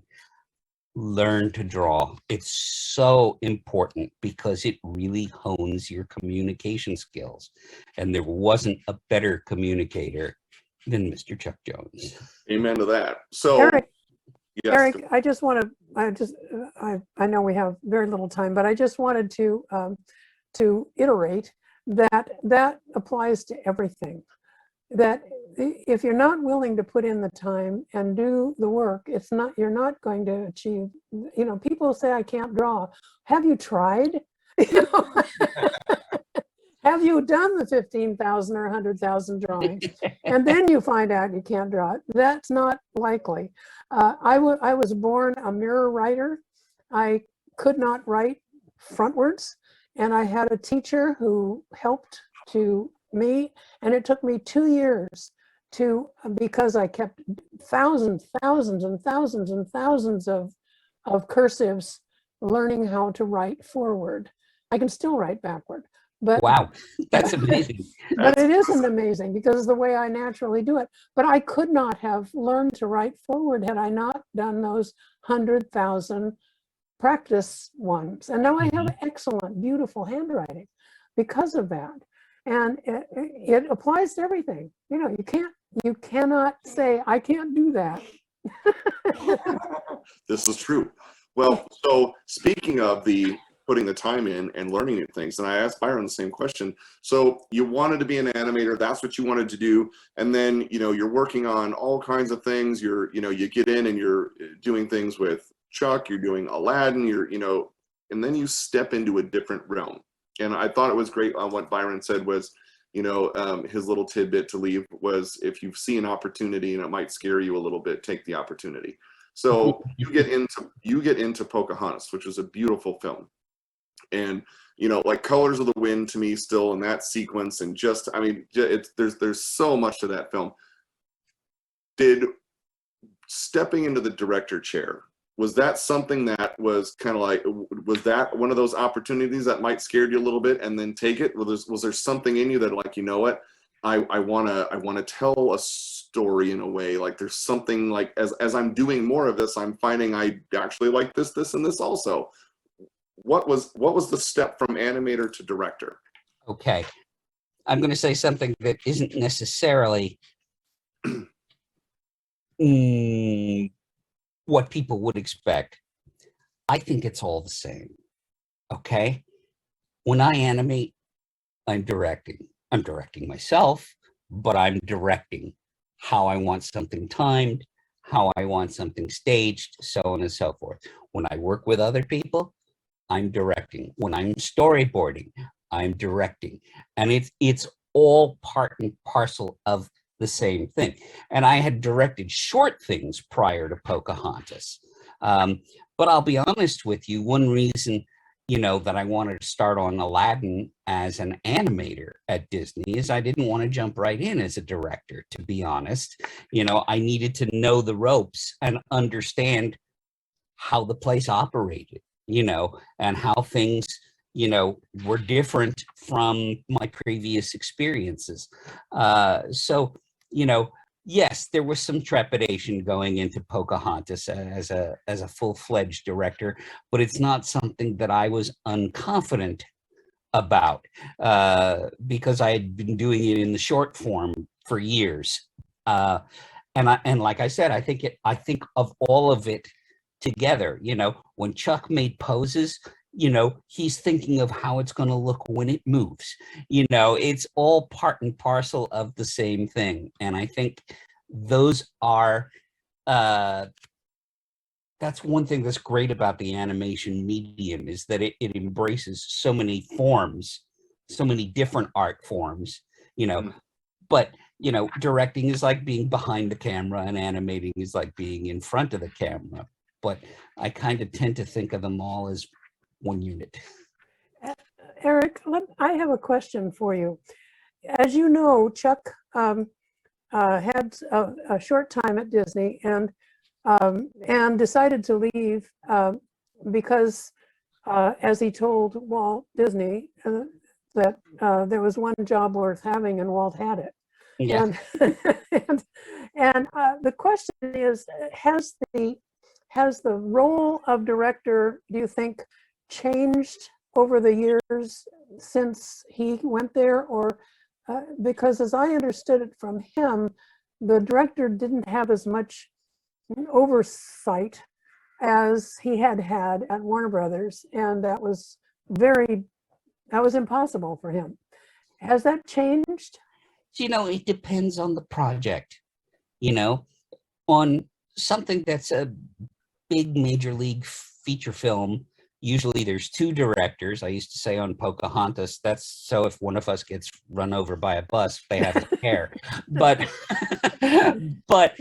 they usually have two directors and lots of people giving notes on the story sequences, giving notes on the reels, giving notes on the voice recordings, so on and so forth. And at Disney, the idea of directing is a far more collaborative thing than it was at Warner's. At Warner's, people got to have more of a kind of vision, more of their own voice. And I can understand absolutely why Chuck would chafe at that, you know, because he had his own voice at Warner's, you know, and it was very, very strong, you know, to be folded into the norm. But like I said, it depends on the project. So for example, you know, the two sequences Susan and I did for Fantasia 2000, Rhapsody in Blue and Carnival of the Animals, they left us alone, you know. So those were basically, you know, sequences where we could do what we wanted. And that's great. You know, I think maybe because Fantasia 2000 wasn't considered to be a big commercial box office movie in the first place. And certainly Roy Disney was its patron saint. And so, you know, we did get our artistic heads, and every now and again that does happen. Last year I did 3 Goofy cartoons for Disney that were based on the pandemic, which you can see on Disney Plus. They're under the banner "How to Stay at Home," and I wrote and directed all 3 of them. And again, it was one of those rare examples where I showed it to Clark Spencer and Jennifer Lee, who are running our studio right now, and I got an immediate green light. And they went, yeah, make it.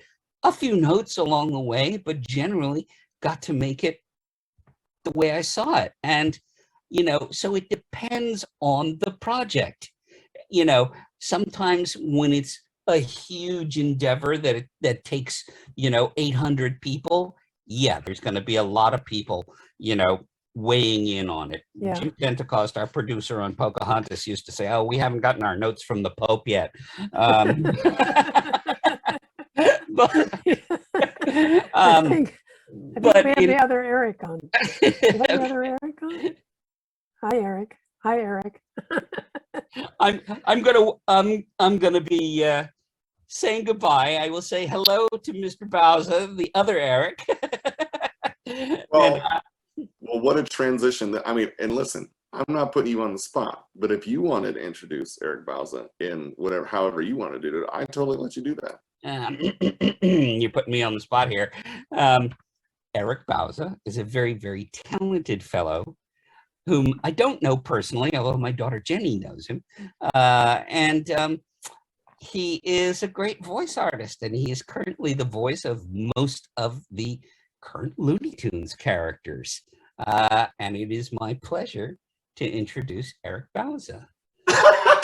That was great. Come on. You're muted. You're muted. What an honor, by the way. May I say about your daughter, the apple hasn't fallen far from the tree. In the talent tree, as they call it over in your family. And I learned everything I need to know about modern Looney Tunes from you, keeping these characters alive long enough for me to join the table, and to get any kind of introduction from the great Eric Goldberg is truly an honor. And I bet you say that about all your favorite voices. No, only you. Yes. Seriously, I hope someone is recording this. Oh yes, no, we are. Yeah, this is to be played at my funeral. So, but seriously, I really do appreciate everyone here on the call for allowing me to join, and of course, I'd say the very special guest of honor, Mr. Eric Goldberg. Thank you. You're very kind, sir. So with that, I will say adieu. And it's been a pleasure and great to see you. Thank you again, Eric. Thank you so much. We appreciate having you on, sir. Bye-bye. Well, that to me, I mean, come on. First of all, we have less than a minute left in the second wall. I didn't want to do, like, I felt it only proper for one Eric to introduce the other, and then you both went there. Then you both went there. I was hoping it just happened, and then you went there. Like ships in the night. I may have only met him once in person, and it was probably years and years and years ago. And yeah, actually, his daughter Jenny, who is a very, very talented artist herself, her and I kind of just became buddies when she was working over at Cartoon Network on stuff, and have kept in touch over the years. And of course, work recently on I guess they did an Invader Zim film. And it's so cool to see that family, you know, just the legacy, and here we are celebrating Chuck Jones, talking about legacies, you know, probably one of the main reasons why we're in the business that we're in, because of someone like Chuck Jones. So thank you guys again for inviting me. How's it been? How's the day been? It's been fantastic. We thank you, Eric Goldberg, one last time. We love having that dude on, and such a rich history with him and Chuck. The wall is closed. We're going for wall 3, so it's going really well. We've got red dotting going on. We started off with Byron Howard, and he was phenomenal, and we appreciate Byron coming on. Then we had Eric come on in between. Linda called me out for not red dotting something and why would wait, and she was correct, and so I did. I red dotted it. I grabbed the piece. Nobody else can have it. It's mine. And now we're coming up to where we're wall closing time, which the next one closes in 14 minutes. And man, when we're discussing having people on, and man, like the wish list of things, and as we were kind of putting together the show a little bit more recently, and Craig was like, man, Eric Balza. I'm like, yeah, Eric Balza. I'm like, why would you not have, like, we've got Byron, we've got Eric Goldberg, like the voice of the new generation of Looney Tunes films. And you know what I love, dude, is you live and breathe this stuff. And Fluffer and fucker time. Thanks so much for saying living and breathing. You know, I'd say Sylvester sounds like he has sleep apnea, but he's awake. You know, he needs one of those machines to help him breathe. But yeah, it is true. I mean, I would own every Warner Brothers and Looney Tunes T-shirt in my closet, even if I weren't part of the voice acting community, or even an artist myself. I started out as a character layout artist before I became a voiceover artist. And yeah, I was the kid that used to send away for the very early renditions of like the Chuck Jones gallery catalogs, where I believe they're like the size of like small TV guides at the time, if I'm not mistaken, or if it was another gallery that was also selling Looney Tunes and Chuck Jones cells. But I remember, like, when it came in the mail back in the day, when it came in the mail back in my day, the old postage system, I ripped that envelope open, and I was just, even though the frames were like maybe no bigger than the size of a postage stamp, I could still remember taking blank pieces of paper and just kind of studying his art style and copying his drawings. And that's how I learned how to draw, was kind of watching the works, but more importantly, kind of just studying the still art that we are also we're here for, and that I'm obsessed with. I own an original Chuck cell as well as an original Ben Olsen. So you know, if my son doesn't go to college for a year, it's because I've been spending all my money on but you know, it's worth it to me. It is definitely what fuels my sense of humor. It has inspired me to become an artist, and as well as I never thought I could say, "Man, what's up, Doc?" and get a paycheck for it. Although it's basically just a bushel of carrots. But maybe Warner Brothers is trying to tell me something, trying to go on a diet. Eric, I'm interested in, and I'm delighted to meet you. Thank you so much for being with us tonight. Technically, are you actually recreating the voices as they were speeded up, or are you? It's funny. That's a great question, only because, you know, the secret sauce sometimes is in that speeding up process. Like it's a modern day comparison. The only thing I could think of is how Trey Parker kind of does the voice for Eric Cartman on South Park. He kind of, I think in the early days of South Park, he kind of had like that raspy voice, right, of Eric Cartman. But if you watch modern video clips behind the scenes, he's not doing that sped up version. And it's almost reminiscent of kind of like how Mel achieved Daffy, where he would record his voice kind of in the Sylvester pitch, but with a different attitude.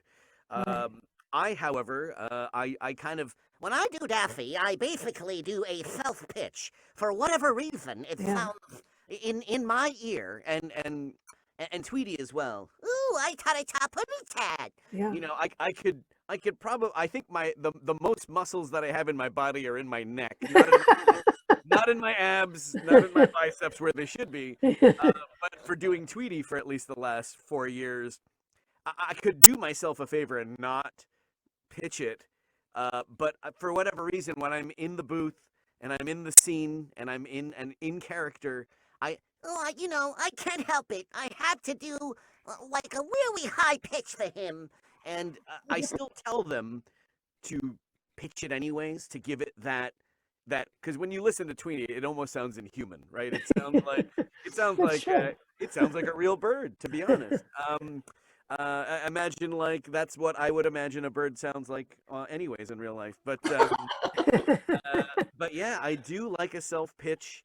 I've been recently graced with the luck of voicing Porky as well, and that's another one where if you listen to, or watch YouTube clips of Mel Blanc, as I obsessively do, it's that a private stat sack. He used to do like those military, USO kind of comedy radio shows.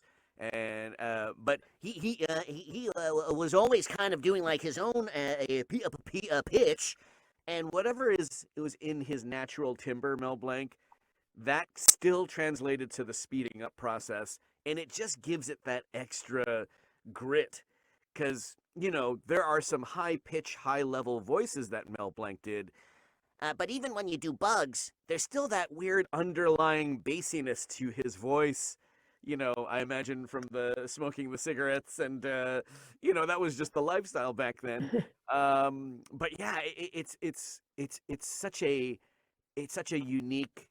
We'll never have a performer like that again, and I just hope that if I do these voices and I'm bringing laughs and smiles, I hope that I'm doing a job well done. It sounds to me as if you're doing a wonderful job, and it sounds as if you actually care about the about the characters and where they're coming from. It's such a relief.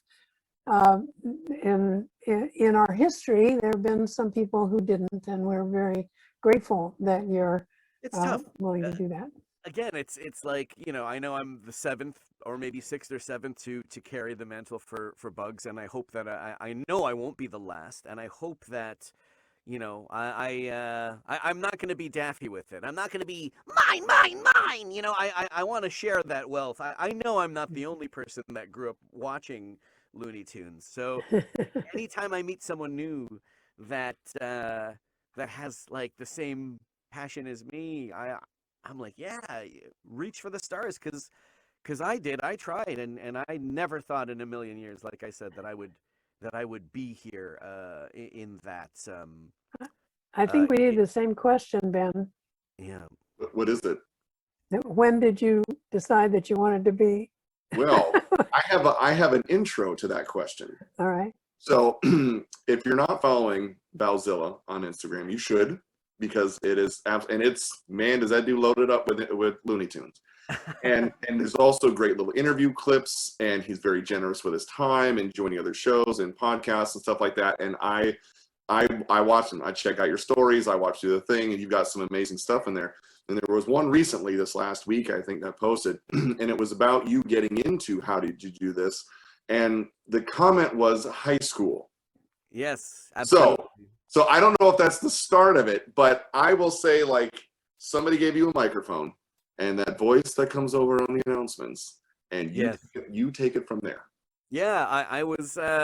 I think they probably saw me as the kid with the world's shortest attention span, and, rather than ostracize me for it, they kind of let me. They said, let's put him to work, and if we're not going to put him in a corner, we'll put him behind the microphone in the morning announcements to talk about the school cafeteria specials, any pep rallies or anything happening in the auditorium after school, any readathons or walkathons, any kind of like charity events.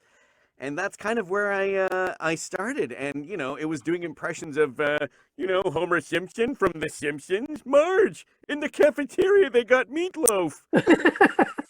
Oh, Homer, meatloaf is high in cholesterol. Dr. Hibbert would get mad at you for eating that. I know, Marge, but it's so delicious.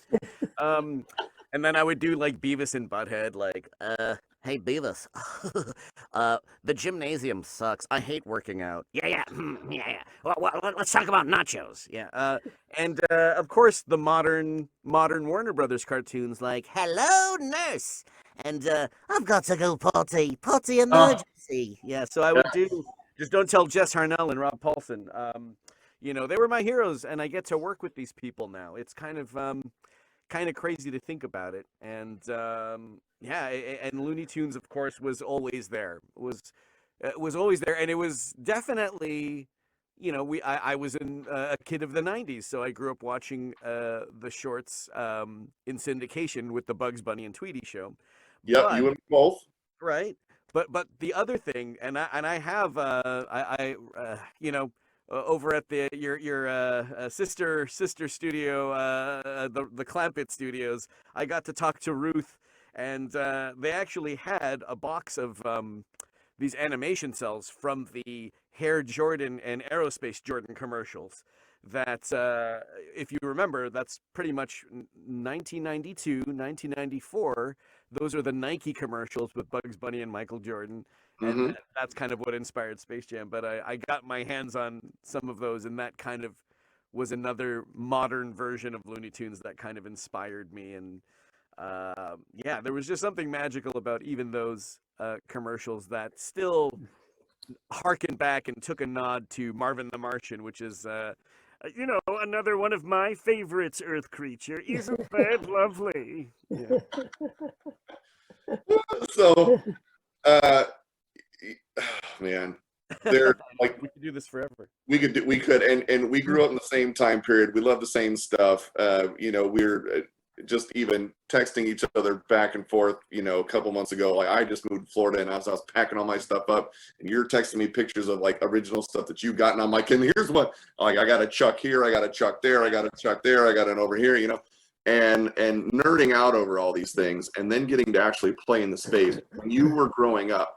And as what was there a specific film? Like, did you have a specific film that was like? Oh my gosh! And I know there's a lot. There's a lot. I only have one kid, so it's like, for me, like, it's like, the age-old catchphrase of, it's like trying to pick your favorite kid, right? They're all amazing, but the one of the most quoted in my household was, "Dad, don't you worry, never fear, Robin Hood will soon." That that short in particular, I mean, that thing is just firing on all cylinders always. The drawings, the layout, like the backgrounds, just the acting in general, the mix of live action clips, in that short. It was kind of a mind-blowing cartoon to me, and arise, sirloin of beef, I would just, me and my brother, Hillbilly Hair was another one. I know that's not specifically, that wasn't a Chuck Jones one, but Yikes and away. Yikes and away. Yikes and away. I'd have to say 8-Ball Bunny was another one of those. South Pole. Ooh, I'm dying. Like, anytime Mel Blanc broke character voice and kind of did his own natural yelling voice, I love that. What was the other one where he switches with the chicken? Was that a Chuck Jones? Where he switches, we will now switch this rabbit's brain with the chickens, and I don't think so. that wasn't one of his, right? There's a lot. It's all right. Kitchen Time, Hasty Hair, Devil Hair, anything with Marvin the Martian, of course, and then of course the rabbit thiefing, duck seeking. Anytime they had a team up, like, I want to make a T-shirt of just all the times Daffy has ever been blasted in the face, in like how many different variations there have been where Daffy's bill is backwards and he shuts it and then twists it back in front of his face. Like, there's so many things that were invented in Chuck Jones cartoons that, again, trickled down into, modern animation, and just, one of the most famous artists, Jamie Hewlett, who created the Gorillas, he loves Chuck Jones. Like, he definitely, as far as like being a good draftsman is concerned, you can clearly see like there's just detail. You know what I love?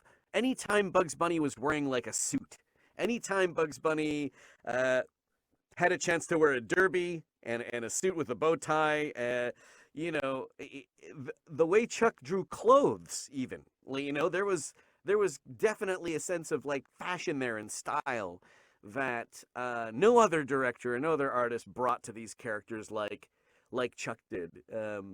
I recently had a chance to walk the Warner Brothers tour, the animation section, and there was some, you know, when I'm not at the Chuck Jones Gallery, I have to get my Chuck fix somewhere. And there were definitely some drawings of his up there on the wall behind thick, like Mona Lisa style glass. And I was like, wow, you know, like, look at those drawings. Like, there's such confidence in those lines. You know what I mean? That, you know, one of a kind artists, and you could relate, Ben, being another great artist yourself, like, when you can admire another artist like line strokes and line weight, even with just pencil, you know, that's not even with the variety of ink brush, but even just with pencil strokes, there are some really outstanding character layouts in Chuck's career. Well, I've got a baton bunny, which is back here. Ooh, wow, Oh, wow, oh, wow. oh! It's a multiple pose like action that Chuck did on his layout for the production, Oh, and it usually takes me a while to frame these things because I'll keep them in the plastic, and yeah. then I just hold them. Because And you want to look at it, right? You want to hold it and look at it and breathe on Before it. it goes under glass, and I just stare because there's so much to every, like, to your point, every mark. Like there's and which is what I love about doing the drawings is all the character and stuff behind them. And speaking of which, we've just closed out the third wall. Nice. Fourth wall is coming up, and we can break the fourth wall if we need to. But we've got the fourth wall coming up, closing in 12 minutes. So if you're bidding on pieces, I'm still going after things. Make sure to place your bids on there. Now, Linda, go ahead. You were going to say. Oh, I was just going to say that along this line of talking about Chuck's drawing style, that one of his common statements was the difference between a child and Picasso is that Picasso can do it again. Mm. And it's absolutely true. You know, that by having these 100,000 bad drawings, getting rid of all those 100,000 bad drawings, that you can do what you want to do again. Yeah. And that's what children are doing. There are 100,000 bad drawings, and some of them are bad. But yeah, you got to get through it, and then you eventually strike gold, right? Yeah, and I love the idea because Picasso was one of the artists that Chuck admired so much for his single line. And not that he didn't admire others for their single line. Eric Goldberg was one. Yeah. Again, that's another great thing that I like to think about, is we are looking at Chuck and we're looking at the works of the other great directors of Termite Terrace. But what were they looking at, right? That's always what I wondered, was what were they looking at to get inspired to just do what they thought was, this is what a bear should look like, this is what a rabbit should look like, this is how it's going to be. Like, it's kind of amazing. So Picasso is definitely one of those artists that he looked up to, huh? Oh, yes, he looked up to all of them. But all of the so-called greats, he always talked about that the ones that are celebrated as great artists are the ones that broke the mold. And just along that line, when I was privileged to become a member of the Academy of Motion Picture Arts and Sciences, he gave me a lecture about that. And one of the parts of that lecture was, this is not a popularity contest. The Academy of Motion Picture for the Advancement, it's really the Academy for the Advancement of motion picture arts and sciences, and he said the idea of the Academy is the advancement, and you should judge each of the things that you see and that you're contemplating for an award, for an Academy Award, should indicate an advancement in the arts and sciences of motion pictures. He said many, many members of the Academy do that. Many do.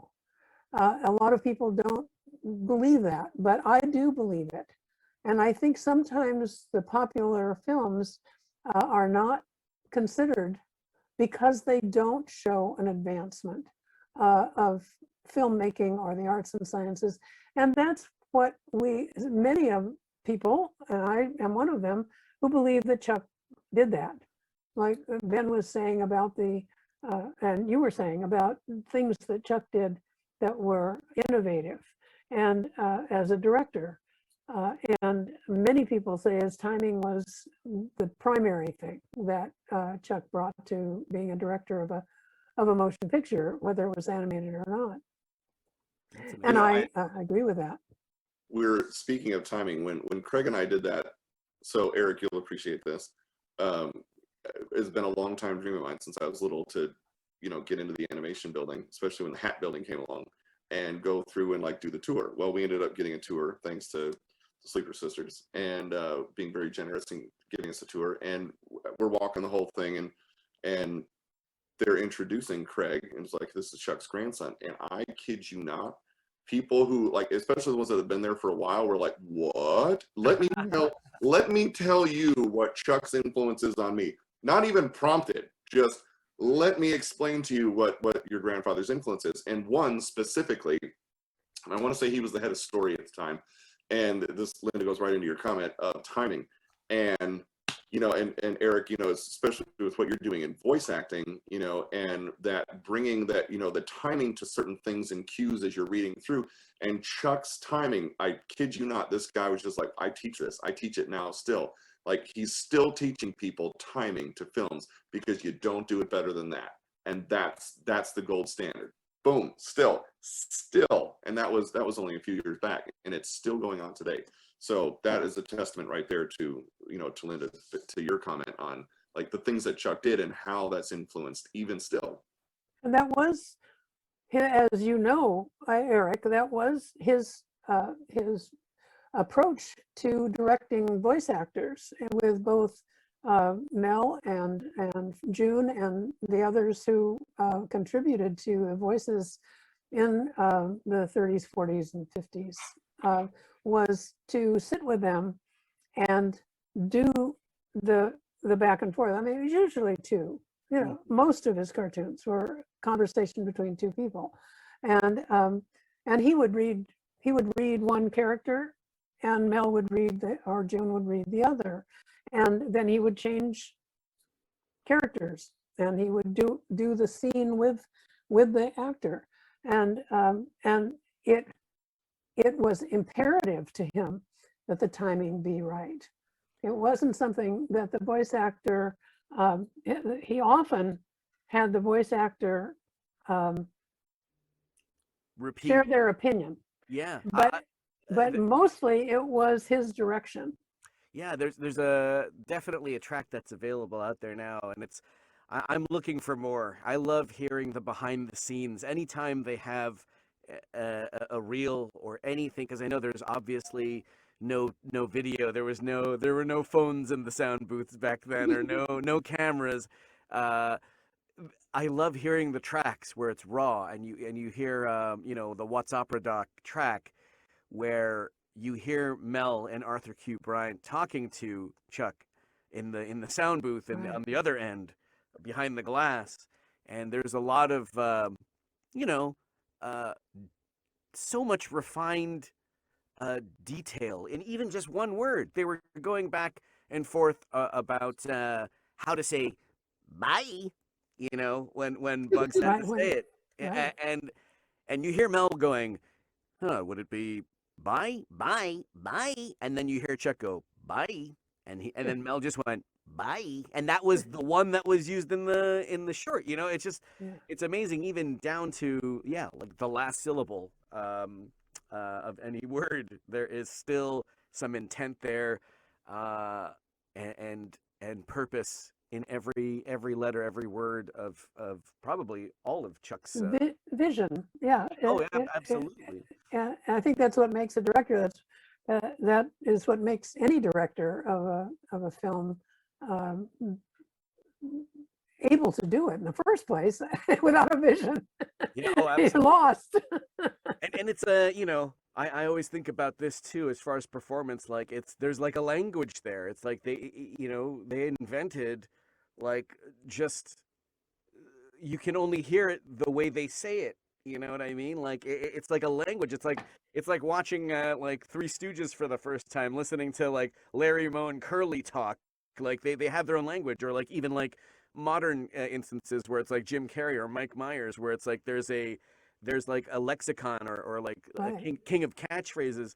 And it's like when you watch like Chuck Jones cartoons, there is a musicality to, like, even when I said, "Don't you worry, never fear," like, look, you're all smiling. It's an automatic. It's like going to a concert and listening to your favorite song over and over again, and every word, all the beats to the song.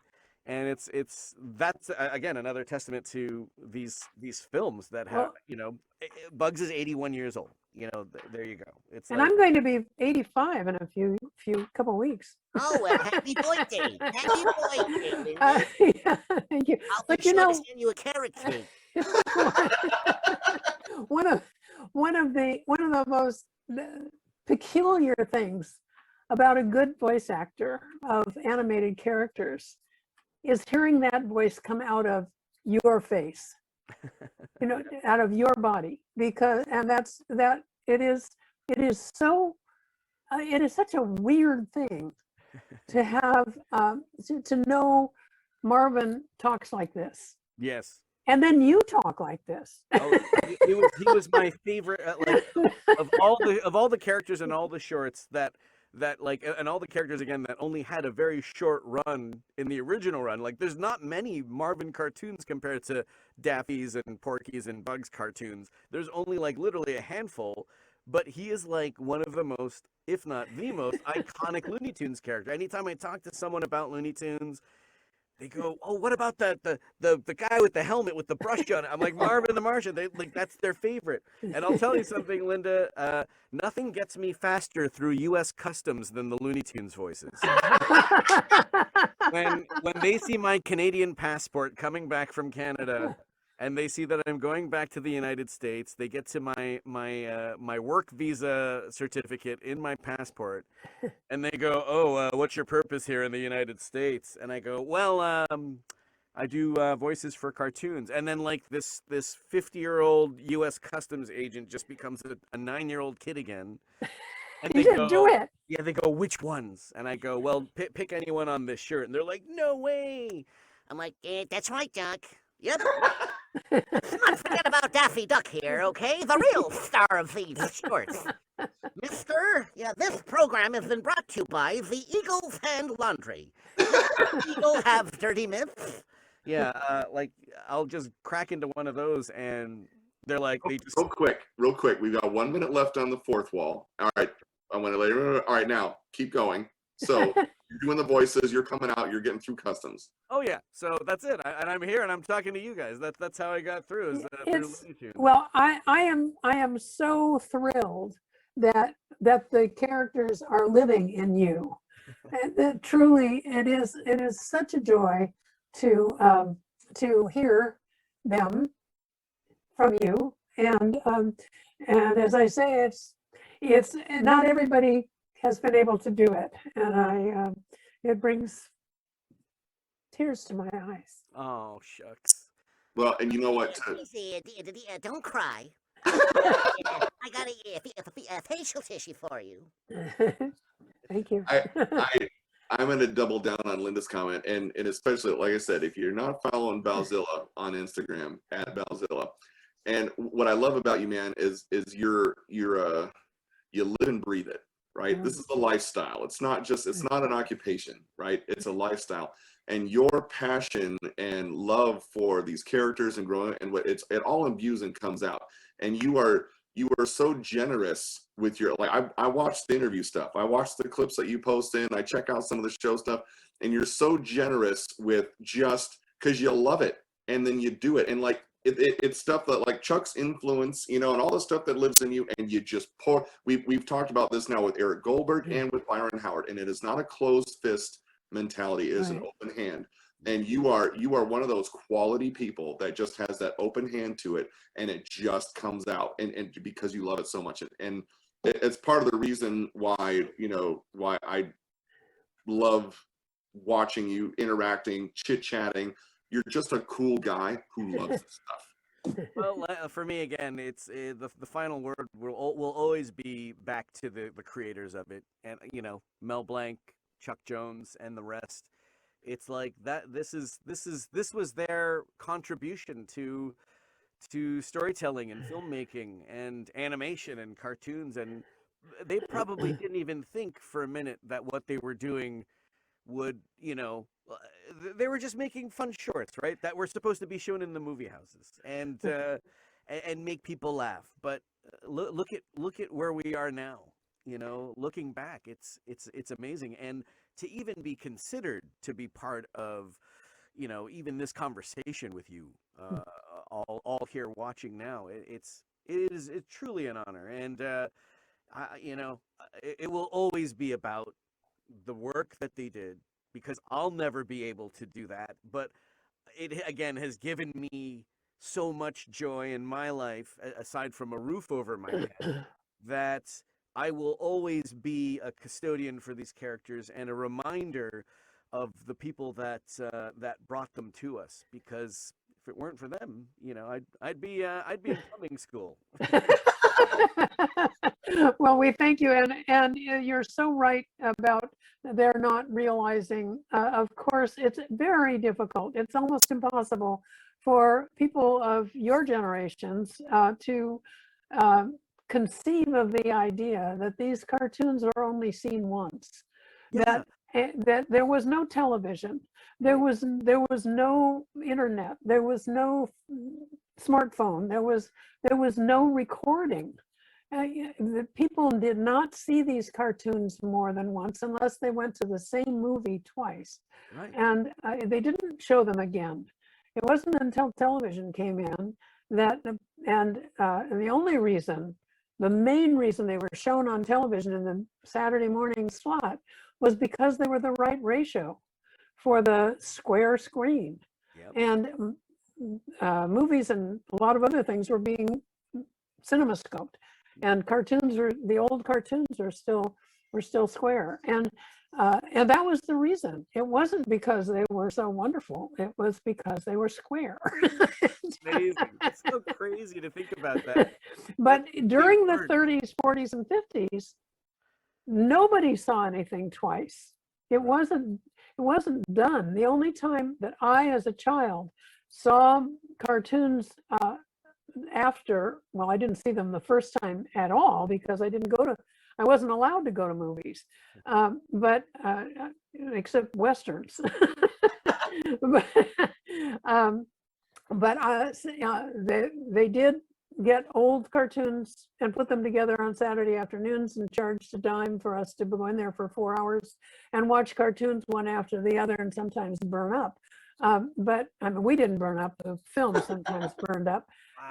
And I have one story. Do I have time to tell? Oh, you got time. Story? Yes. Okay. Yep.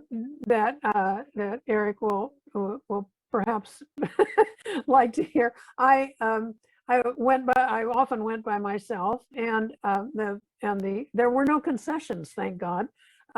So there wasn't any food, but the theater was packed. I was probably 8 years old at this time, which would have been 1945, and I was sitting on the aisle, and there was a little boy sitting next to me, and one of Chuck's cartoons came up, and it said directed by Charles M. Jones, probably, and I whacked this little boy next to me in the arm with my elbow.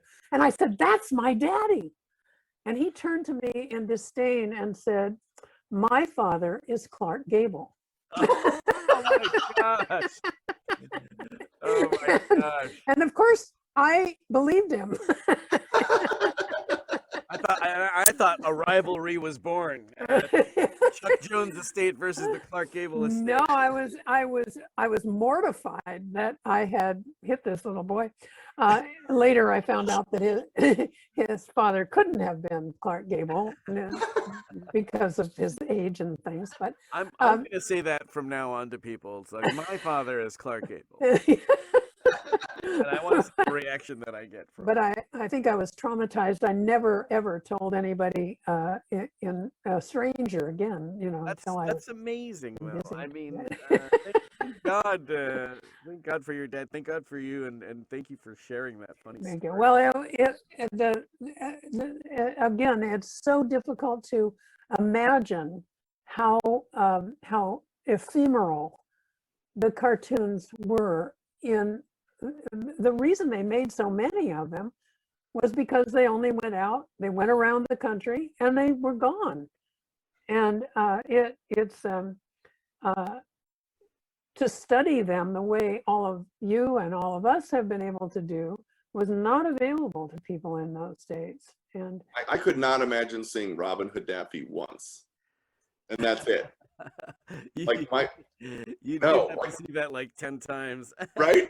I can see it 10 times in one day. I Yes. love it's my favorite cartoon. And like you said about children, you're not supposed to say what's your favorite, but that's my favorite cartoon. Well, I'll tell you, like my kids both. I got 16 turning 17. I got an 18-year-old. I've got a 4 and a 6-year-old, and they all watch the classics, right? And grew up on when I was watching classics, and then I passed it along, and on their iPads to this day. And we'll be traveling in the car, and they will pop on, and there is rabbit seasoning. There is and I'm reciting, and I'm still laughing while I'm driving. Right, I'm not watching them, but I can hear it, and it's a testament to like the sound effects, the sound, the voices. Like I can, Eric, to what you do, and you're very modest in what you say, and I appreciate that. And I'm just going to tell you, you nail it, man. And you bring the proper life to these characters that makes me feel like I do when I watch the classics with Mel and Chuck and Mike Maltese writing. That's how I feel when I hear you bring them to life. Yes. Well, all I have to say is, what do they do on a rainy night in Rio? They go when there ain't no starry sky. Or where do they go when they can't go for a walk? Do they stay home and talk? Or do they sit and sigh? For me, that's it. That's that's all, folks. For me, it's like anytime I get to hear that song or any one of these shorts, especially the well-tailored Chuck Jones shorts, it just brings me back to my childhood, and that's all. And I know we had talked about folks after Mel, like some other voice actors after Mel. It's funny when you hear it, we all sound different, and we all sound like we're striving to get to that area. But what you definitely hear among myself and definitely the others before me and after Mel are their admiration for Mel and their admiration, their childlike. You can imagine them sitting in front of the TV watching these characters too. And again, I'm just a cog in the machine. I'm just happy to be there to make it work. And I feel the same way about your art, Ben. Anytime I see your drawings, I know there's a small Ben in there as a kid, like just drawing these characters for the first time. And now you get to do it on such a professional level with the right people. And thank you. The only people, really. Yes, and that's very kind of you to say. And I echo that sentiment of it's just like we're grown up. We get to do the grown up things like a kid. Yeah. Could you have a better opportunity? I am still a 10-year-old, right? I just get to drive a car, Yeah. You get to Right? get paid for it. That's the best part. Again, it's one of those things where you're just like, this is a career. This is my job. It's crazy. Well, and I think it brings it back to it brings it back to why, for me, the center is so important. Why what we're doing tonight with Red Dot, why, with all the wonderful pieces that all of the artists have contributed, that people are picking up left and right. We've got the last wall closing in under 4 minutes. And why it's so important is because, this love, Linda has it, you have it, I have it, Eric Goldberg has it, Byron Howard has it. We're the what's been imbued in us and passed on to us, right? We're doing the same thing throughout. And what the Chuck Jones Center is doing and has done now for hundreds of thousands of people, as we mentioned earlier in this, is to continue to unlock those things, right? Continue to find that inner joy, right? That creativity that allows you to express in whatever way that might be, and take things that we really enjoyed. What I love about it is when I explain to people what the Chuck Jones Center does, and they understand the characters and whatnot, and they're like, wow, you get to play with that. I'm like, yes, right? Like, and guess what? You get to play with it too. So, and Chuck, that was one of the things that Chuck said often, was that he got to spend his life doing what he loved. Yeah. Wow, what a wonderful thing. And if you can't make a living doing what you love, you should be doing it other times. yes. If you have to do something you don't like to make a living, that's sometimes necessary. But it doesn't mean that some other times during your day or your life or your week that you can't find time to do something creative and something that gives you joy. It's absolutely imperative that we find times to be joyful. Well, I want, and I 100% agree with that. And I've watched so many people, families, children, adults, because let's face it, there's a lot of kids. As a kid, you're just doing whatever, right? And it's the wearing down of life, people's comments, whatever, that kind of suppresses that. And I've had more adults that have come in to like just try something or whatever, or be a little goofy, right? Like you get to be, loony, which is right. And it's one of those things that you're like, and people like, ha ha ha, right? And you're like, yeah, all right. So what's that thing inside you that's maybe a little like, don't worry about what other people are thinking, because you know what, they're just afraid to do it because somebody might make a comment because they did in the past. Like, why don't you just unleash it and let it go? Draw something, voice something, do whatever, create something, sing something. Yeah. Sing, yes, just do it. Just do it. Don't worry about this, because those people have their own reservations because they think other people are going to say something based on, no, just break the mold and let it go. Like Elsa, that sucker, and let it go, right? Yeah. I do most of my voice practice in the car during traffic. Ooh, ooh, that Lamborghini! That cut me off, all the time on the 405, you'll hear Yosemite Sam going down there. I say use your signal. Yeah.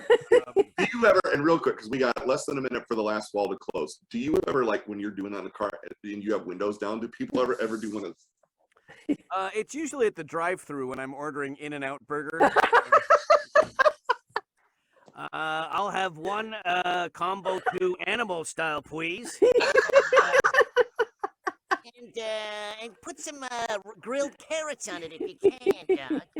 And then I pull up to the window and they're like looking to see if there's anyone else in there. I'm just by myself. That's awesome. Oh, dude, when I'm out there next time, if you want to roll through a drive-through, I'm paying, right? Let's go. But you order and I'll pay, and we'll just anything you want. I don't care. I would like a cheeseburger, please. So as it brings us now to 11 o'clock my time, 8 o'clock your time. What an absolute delight. All the walls are closed. We have been able to raise a phenomenal amount of funds to help with programming in the Chuck Jones Center as we move this forward. I want Eric stay with us on this grand finale, because I'm going to pass it around the room a little bit here. I'm going to let Linda give the final on all of it, and I'm going to start with Todd. Todd's been the magician, right? Wizard of Oz. Todd, first of all, how are you doing? Because we haven't seen you in a while. That's good. Yeah, I've fallen asleep. My camera has broken. It's I'm just strictly audio so far, so that's it. No, None of as you this has said. gone out to anybody. No, this is a good rehearsal. We really appreciate you sticking with us through this run through. We're about ready to start the show in 3, 2. Over Chuck Coyton's lights. Where's the kaboom? There it is. There it is. Yes. No, thank you guys so much. I really am having issues with my own camera, even though you can see me in the Zoom itself. But for those just listening to my voice, thank you for being here. And thank you to all those people that have bought things. And I hope you got what you wanted. We did have some comments in the webinar saying, got some, didn't get others, try again next year, that kind of thing. So you guys have made this last couple of hours really go by really fast, and I've really enjoyed listening to everything that's been said by all of them. Thanks, So buddy. thank you, guys. Well, I don't see Craig yet either, so let's ping him. you jump in, and I'll see if Craig comes on. All right, you jump in. All right, so, and I'm going to say a big thank you to Todd. So without Todd, we wouldn't be able to pull this off and broadcast everybody and do the magic that we need to. A triple screen, double screen, single screen, Brady Bunch, the whole thing. And he brings a much needed and key part. We wouldn't be able to pull off a show if it wasn't for Todd. So thank you, sir. Todd.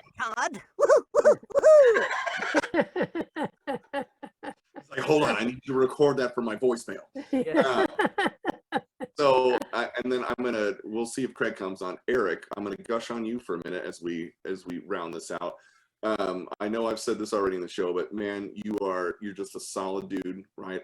We love the love that you have, and it shows in all the. You made Linda cry tonight. I mean, come on. And I thought she was chopping onions. It's such a you had to be a part of this. There wasn't a way it would make sense for you not to be a part of this. And your love of these characters, your love of Chuck and the influences, and how you pay that forward with everything that you do, man. You are so generous, and I just can't thank you enough. So thank you so much for doing this and being here with us tonight.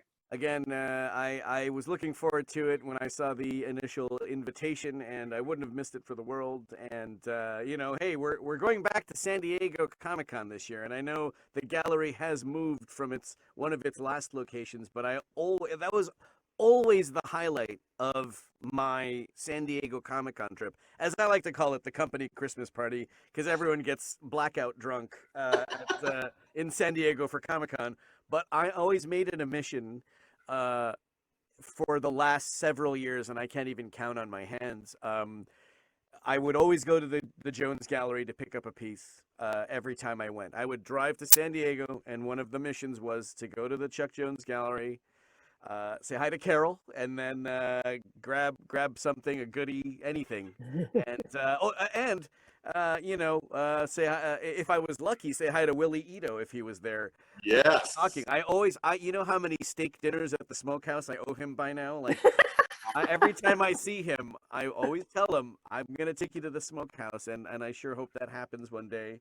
But we were talking about art in general and Chuck Jones, and he said one of the most profound, like craziest things is like he said that Chuck, after every short, would have for his crew like 2 bottles of champagne, and he would have a box of cells. And thinking about what they must have thought of these shorts back then, like, oh, we made this funny thing and we could move on to the next one.